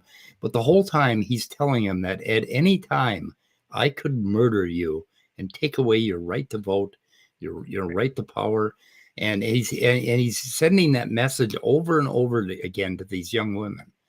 And and them doing that, there's a violence in this that he is portraying that is so sickening. I've been in that position, particularly with my father, where he's all calm, but at the same time, I'm absolutely sure that he's going to murder me at any fucking minute. And if you know that feeling, every woman that they have had a conversation or debate with, he's put that forth. And that has got to be fucking stopped. I mean, that is just the shittiest thing I've ever seen. I'm glad you brought that up, because that was what JimBob did to me in the stream that I was referring to with Jay. He sat there for a good solid 10 minutes and basically alluded to raping me. Yeah. There you go. And it's so fucking... They seem like they're reasonable, but that is the essence of a good horror film, right? It's also ironic because I remember right? Andrew Wilson specifically complaining about that exact thing, but reversed when he was in person at the Modern Day Debate con. And afterwards, he was like, I was afraid for my safety up there. Good. Everybody was disagreeing with me. And then he specifically recalled a time like when I was talking to him in the hallway, and he was saying, I don't know if this guy's going to like throw a punch at me. Like, he's standing really close to me and I'm asking him to please go away. And he said, make me. And like, he was feeling unsafe when I was talking to him, and he was complaining about it. And then he's like intentionally doing the same thing to other people. Exactly. Like, yeah. Hurt people like to hurt others. I mean, I think that, it's something always to bear in mind. Not always. Some of us have gone beyond that. So also just to sort of muddy the waters here a bit, part of what's difficult is, at least for me, I know when these things happen on your channel, it's taken very personally. Like, something happened on my channel. Did I say or do something wrong? What should I have said or done instead? And to me, it's important to not take it personally. Oh no, like I said, we've all done these things, and it is kind of more important to be having this bigger conversation about what's going on in our community. And also, I like to think it's about priorities and not protocols. So like for me, what was interesting, sort of observing what happened yesterday and being in the chat and then sort of observing the fallout was you have a different call for different responses. And for me, they were all trauma responses. So Stephanie, who in our community is someone who we rely upon for wisdom and grace and to help us calm the waters. Perfectly well. I've lost my shit when I shouldn't have on several occasions, and I'm trying to get better at it. I know that, but that's kind of my point, right? Is that you're good at it. Is that when we say good on you, Steph, you were calm and you were ready to deal with his thing and you were ready to sit in there and hang in there and tough it out. As Stephanie's friends, I can tell you that's a trauma response. It takes something different of Stephanie to be calm in that situation and handle it the way she did than it does for her to go about her normal day, where that's not a consideration she has to make while she's trying to sew or make a bag or fix a sale, right? Sumami has her own thing going on. And again, even though people are happy with her response and glad she did it, that's real emotion she was showing. She's not doing this as a performance or an act. She just watched her friend get attacked and her other friends sit back and not do anything about it. So when she's raging out on stream, we're all going, yeah, grab the popcorn. Sumami's handing him his ass. But I'm dealing with, Sumami's got a whole bunch of shit going on and dropped all that because she had to stick up for her friend, right? Bree wasn't even around. So Bree comes in later. What's going on? She wants to know what's going on. It takes time for her to sit there and get caught up, right? And then she's trying to figure it out. And then she expresses disappointment offline to some of her friends, and then she ends up out the damn group chat. What kind of sense does that make? So all three of these responses, one, we have to accept these are three women who handled this in three very different ways. And so if we want to be sensitive to say, like, as men, what's the right way to advocate here, right? Again, that's why it's going to be about priorities, not protocol, because they're going to give us different protocols. And we got to prioritize, like, what means the most to us. And then also understand that no matter what protocol they're giving us, it's a trauma response. And part of what we need to step up and do is protect them from that trauma, regardless of what the proper response is, because nobody needs to be dealing with unnecessary trauma. Yeah, I mean, I don't do regret in my life anymore. I'm only interested in my behavior moving forward and modifying and changing. That's it. So I'm not taking it personally. It was a shit show, that's for sure, and I'll be evaluating it for a long time. But what I'm really interested in is what I can do better. So that's it. Well, just my 2 cents there. It's just examine people's motivations when they want to come in and have these conversations. Are they? It's like people get pissed off at Dillahunty when he loses his shit in a call.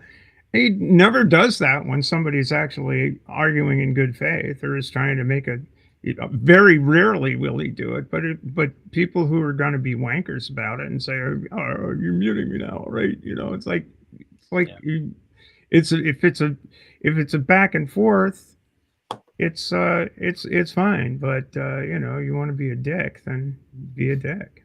Well, like I said, we made an effort. And, like we were saying, it's like, are you not supposed to talk to anybody? But, when you come into somebody else's house, I mean, running his shtick was just uncalled for. He could have just talked about his argument for a few minutes and then said, hey, you know what? I got to go back to my show and call you dummy now and then leave. Right. He's the only Christian we've had in here in about a year. And so if that is the best example they have, that's the one they put forward. I think that when you were towards the end there, you were already getting to the point where you were talking about just kicking him and wrapping up the stream. Yeah. And I think that when you're kind of getting to that point because of some of the specific things that he's saying, maybe it is better, like you're saying, that you want to like analyze how you you know, how you could your behavior could change. I think it maybe would be at least interesting to delve into, like, well, if I'm ever considering kicking him because of some of the things that he's saying, maybe I want to specifically push back on these things he's saying and shift gears, dive deeper into those things. Yeah. Yeah, that would have been a different conversation. Yeah. You know, I felt basically my nerd was there, and I had been so interested in just that particular argument against physicalism for so long that I was going to go on his channel, and that would have been a fucking disaster. I mean, he would have got, you know, he would have done so much more. I think in the end with you and everybody else and Grace and everybody else that's been engaged in this showed that his arguments are terrible, and all he wants to do is insult you for clicks. So we get it, and the word is around now. So that's what you wanted. That's what you got. That's what I wonder. I wonder if he. Go ahead. Sorry. JimBob, since you're in chat, you might want to consider some fucking therapy, my guy. Oh, JimBob's in chat. Oh my goodness. Oh, bring him up here. Yeah, you know that he's not gonna. No, he ain't getting that. Not again. You're kind of a piece of shit. So I'm. JimBob, come to the politics. One thing I think is important to consider, and I mean this sincerely, is lately I have had to eat some humble pie, and me, but like seriously. I think the people we deal with on the other sides, when it comes to the arguments, the content, the philosophy, the science, the whatever it is, the policies, they're morons. But when it comes to how to play the game, the social dynamics, how to work the algorithm, right, they're very strategic. And it often feels like they're playing chess while we're playing checkers. Yeah. Because and we're being honest, and they don't have to. Yes. Christian. And they're also like, again, I think these things work for them, and in some sense they do us damage. So even in my interactions, I have to be honest, like there's a way in which it's easy to justify engaging with them because it can help you grow. But in the realities of, in my experience, the growth really isn't there to justify it. Like when you go and interact with these spaces, like you don't, it's very difficult to grow off of that. And then a lot of times, what is the number? Like, what's the quality? Like, I remember when I started doing more, when I was doing more of this stuff, I felt like the quality of my community was downgraded because there was all these trolls, all these bad faith actors. All of a sudden, instead of paying attention to what I'm trying to talk about or what I'm trying to get into, they're constantly, you know, batting down, you know, bad faith actors in the chat. And then you see them do this systematically. Like even for us smaller channels, it is important to them because what they realize is I can have these interactions, I can put them on my channel, I can farm it for content. When I interact with this person, some other person's gonna get mad and do a reaction about that. I can go over there, I can stick my henchmen on them. And so they are strategically infiltrating our spaces.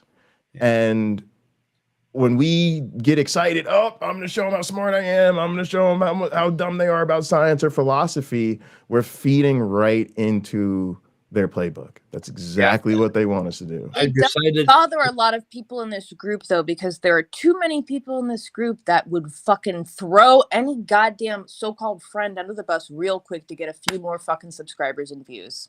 Yeah. And a lot of people care far more about elevating themselves on the little YouTube platform than they do about any type of real like human decency or how they may look in the like long run. What happens when you do get a big channel and then somebody you know, pulls out a video like from several years ago when you're like looking like shit. I got caught up in that yesterday. I did. And that that wasn't good. Hello again. But anyway, I decided to make a change in this channel. I'm going to make a few people managing moderators and give them permission to do it because I don't watch the chat very often. So if this bigoted shit pops up or any shit pops up that's offensive, throw them the fuck out. And it's you, Samami, and Maya Atkinson, Bree, Stephanie, and I'll pick a few other people that, you know, can do that. I'm gonna highly recommend Pragmatic Crystal if you see her come through your Yeah, chat. definitely. PC. She's great. I'll put it down anyway. Yeah. And I'm hoping that they can stop some of this shit, because I did not watch the chat yesterday. I haven't read it yet because there were 4,000 chats, and I have a life. So I wasn't watching. But if you read about a dozen of them, then it just becomes repeat. So right, yeah.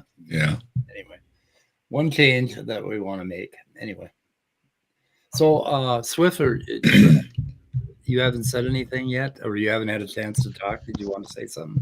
I said a few things. I was actually very interested in the argument too.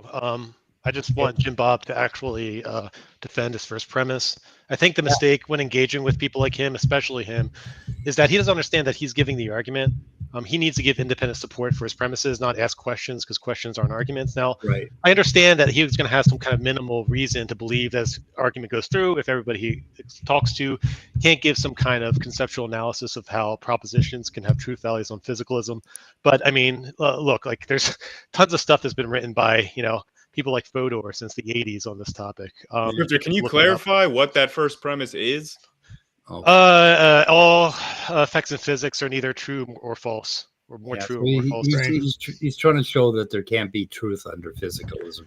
So P1 just begs the question against physicalism. So it's on his side, his burden, to show that there's some kind of internal incoherency or implausibility of that. And for that to happen, he would actually have to learn about the causal theories of reference and representationalism, stuff that's just garden variety things that have been discussed for a long time. It's not to say there's not debate about which theories to hold to. There's like ADT theory, there's best theory, all kinds of stuff like that. But he doesn't even know the basics. He doesn't even know the semantics, the linguistic concepts like sense and referent. Yeah. And I'm so motivated to talk to him because he has such a following and he's such a moron. I know. I love it. So, He's back in the chat. Do you want me to time him out or hide him, or do nothing? I just banned from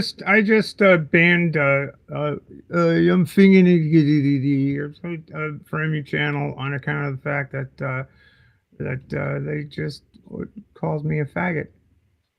Oh my goodness. Yeah, he's a coper. He has a coper. This is what you got, man. This is what I'm saying. It's like, we've got to know who you're dealing with here. Yeah. Yeah, I don't mind being called a faggot. You want to call me a faggot? That's fine. Show your face, faggot. Okay. Not want only to see my JimBob, face? sir. Hey, tell me your name, coward. JimBob brought his posse with him. And Mike, this is the part that hurts, right? I'm just gonna speak about racism. It hurts. I know it doesn't sound cool. I know it doesn't make me sound tough. I know I should have thicker skin. Trust me, I've been the only black student in multiple schools, and I'm typically the only black person in my work environment. I've dealt with lots of racism. I have plenty of thick enough skin about it. It still hurts. It hurts. And it's stressful and distressing. And these are things that I don't want to deal with in my space. And again, there's a price to pay. Because I don't have as many people calling in, and I don't have all drama and craziness going on in my side chat. But a lot of that is I didn't want to be subject to racial slurs because I have thoughts to share with my community on YouTube. And you talked about making the change to moderation. That's something all of us need to think about, is how do we mod our chats. Yeah. But we also need to think about the cleanup effort about when these things happen, because it's never just the JimBobs and the Andrew Wilsons. It's always them and their communities and the way they weaponize their. You'll notice different degrees of asshole. So Doug Pine Creek is the type of asshole who won't mention your channel because he hates the idea of promoting your channel, even if it is, because you disagree. JimBob is the sickum type of guy. He's gonna say, this is speed of sound, and I was on big dummy speed of sounds channel. What channel? And people come and say, what channel is it? It's speed of sound. It's Answers in Atheism, right? He'll say it over again because he wants to sick them.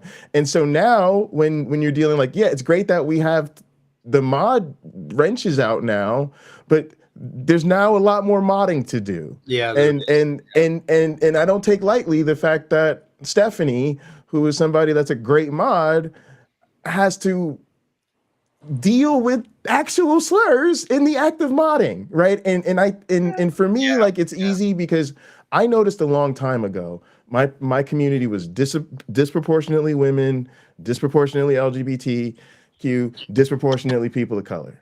And so when I realized if I'm shaky on those things, I'm gonna lose my people. And it ain't even about being an ally or none of that. It's about being a friend and not wanting to lose the people that literally take care of me, right? Because I came into this community because I've been fucking isolated since COVID, and like without these people, my social life just falls completely apart. You know, Jay, that as Pine Creek once told me, oh, you've got a strong back, you can take it.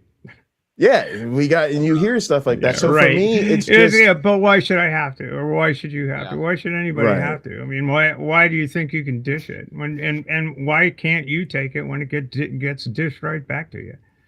And there is that sense of responsibility. So like Grayson and a lot of us, I've debated Ken Hovind, and I had people come to my channel as a result of that. Some on our side, some on Kent's side, and I had back and forths with a lot of those viewers. And when the rubber met the road, even though we tried to be accepting and understanding and have conversation after conversation after conversation, they went full mask off bigots in the end, right? And started but they never take saying slurs to people. We got these winners in the chat right now. Yeah, and I felt terrible. Do you understand? Like, I exposed my friends to that. My friends got slurs hurled at them because I wanted to engage with this. Do you see what I'm saying? And I had to really think about that. And that's what I mean by cleanup effort. It's like, it was important to me to like draw the same boundaries you did, Speed, but also say, I don't want these people around. And if they're going to come around acting like that, we're going to get rid of them. And you will notice, if you really take that stand, you will notice who doesn't interact in your chat anymore. And you'll start to notice when you go other places where they feel comfortable. And it will tell you an awful lot about the priorities in that channel. When you go to JimBob's chat, I guarantee you, you will know at least 10 people in JimBob's chat that maybe even have wrenches that you've seen trolling all over the place. And you'll be like, oh, and you'll recognize we flushed them out of our community right into the JimBobs of the world. Yeah. And now now we're dealing with the backwash.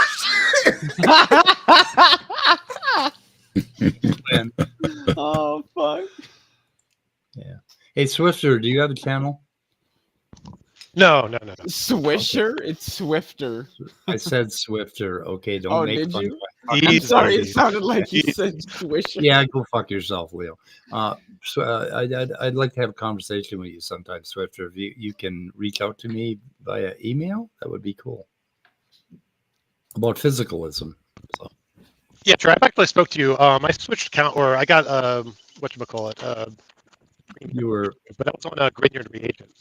What was your name before? Grinyard Reagents. So we kind of know each other a little bit. Okay. Yeah, I'm old. I mean, I've only spoken to you like in the chat a few times. Okay. But anyway, reach out. We could have a talk about physicalism. I think it's a really important discussion because all of us atheists, go into battle, and I think we should be armed with a little bit of philosophy and a little bit of foundation on how to deal with some of this stuff, and that's some good that I can do in the world, I hope. So anyway. Yeah, I mean the theories get pretty like dense and like silly, but I mean there's just like a general schema that you can apply, and it's going to be good enough.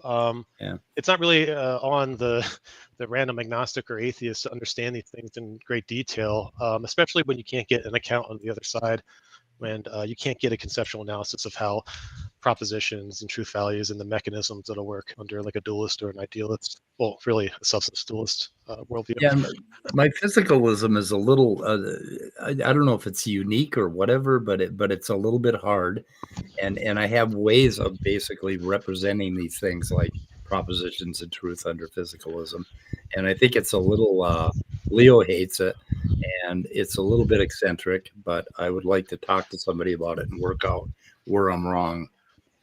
I think you're fine. There's a lot of different ways to talk about things in physicalism, whatever. But I think the reason why like it gets so much scrutiny is because physicalism is the only program that offers like like future progress and stuff like that. Yeah, and yeah, and it solves so many philosophical problems when you get the model right and you apply the model strictly. All of these fucking epistemological problems disappear. They just fall like dominoes, and that's why a lot of philosophers now will describe themselves as physicalists. I put my email in chat. Oh, sure. I'll take a look. I have a question for you guys, actually, like Swifter, Leo, Mike, because I don't consider philosophy to be my pastime. Let's say, how much do you guys think these philosophical conversations are sort of shaped by creationist or religious thinking? And I'll just give you the comparison real quick. If somebody asks me like, what's the best way to combat creationism with biology? All right. Whatever the answer is, it's probably very different than what we consider to be the cutting edge priority of practicing biologists, right? Because that's going to be something that's got some applied thing or some basic thing. We've got to do this other thing if you want to address creationism. And I'm wondering, like, how much of that happens in these philosophical conversations? How much would we be talking about these things if not for explicitly needing to address people with that type of thinking? Yeah, that's a kind of a big subject. It definitely has an influence because their way of thinking is going to muddy the waters, but they're I lost my train of thought. What the fuck? Yeah, it does have an effect because, but it's also the way the common man thinks. The problem with physicalism, if you read about the philosophy of physicalism, is that it runs counter to certain intuitions that humans have.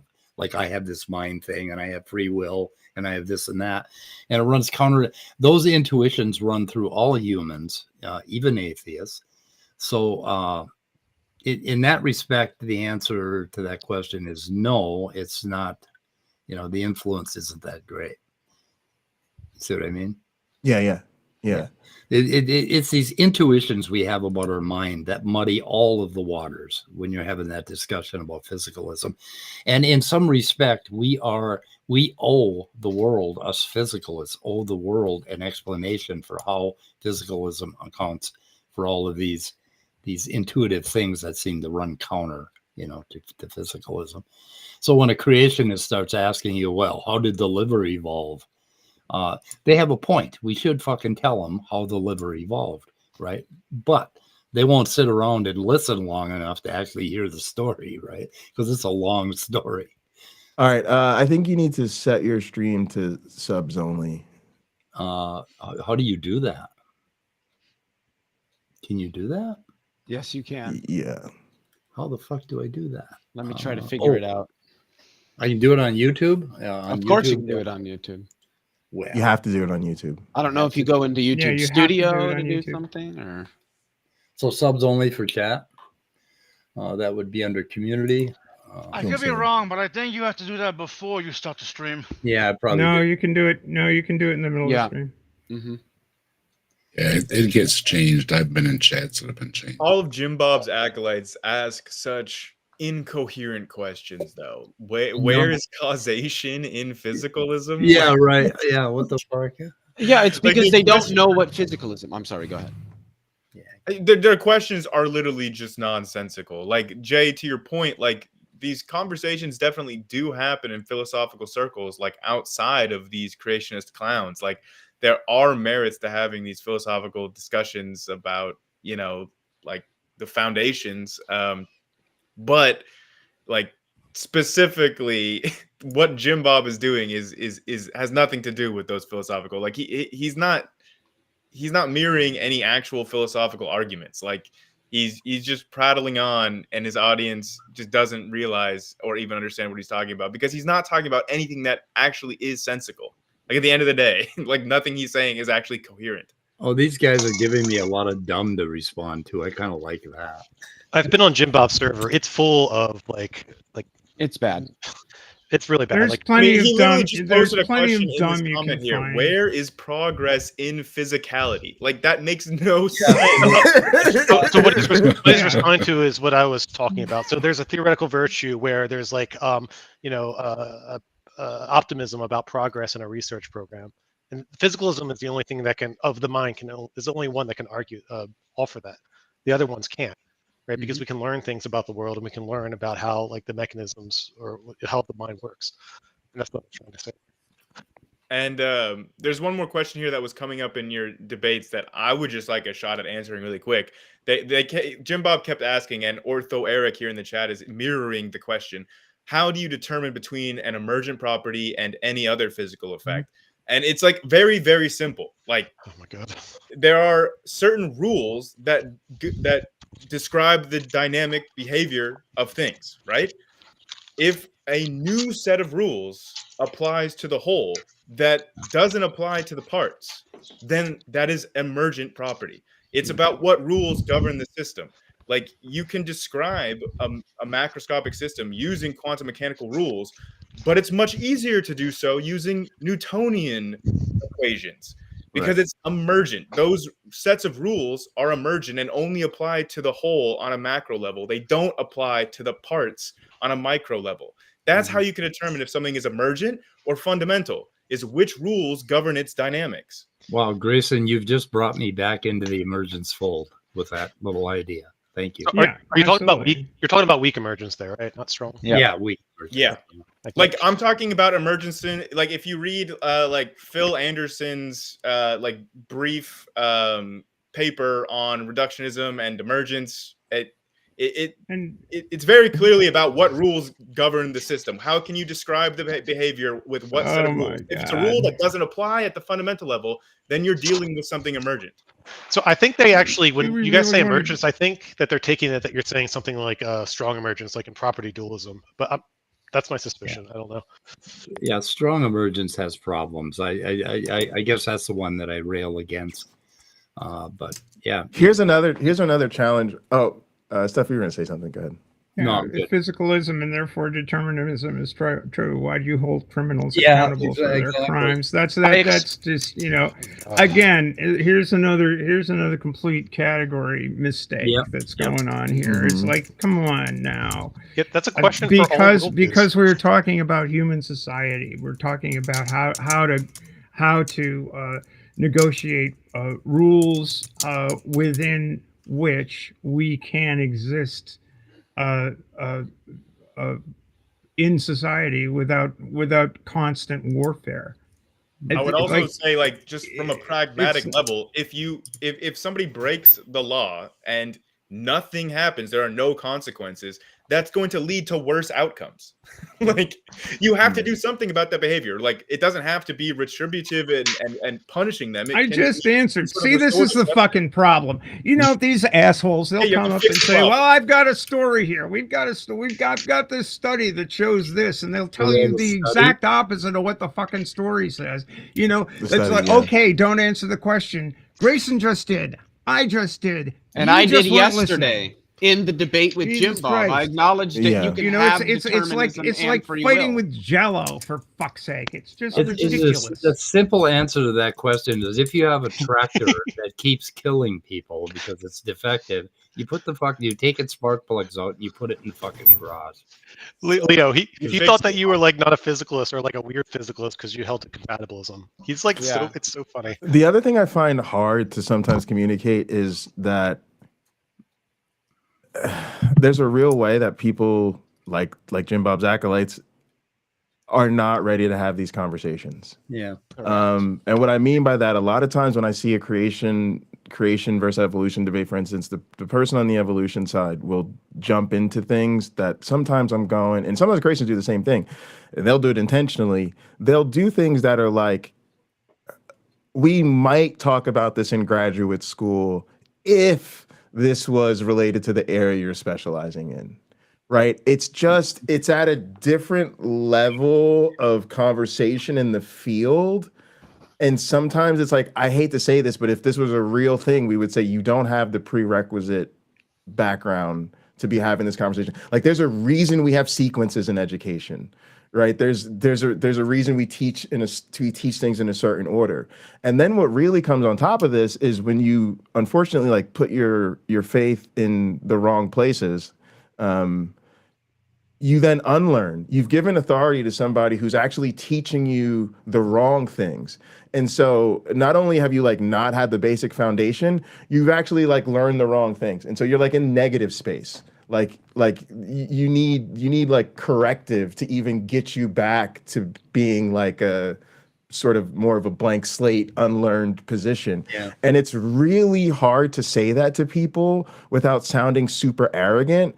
Yeah. But it is the case. And Just lean education into it, Jay. actually JimBob's like shows audience us needs this. to go back to elementary. They do. They do really need to revisit the basics of these things. Yeah. I have that problem all the time. They're just, they ask a question and I almost want to tell them, look, you're not prepared for the answer because you don't know anything about what I'm going to tell you at all. And there's absolutely no way for me to catch you up on this. So just shut the fuck up.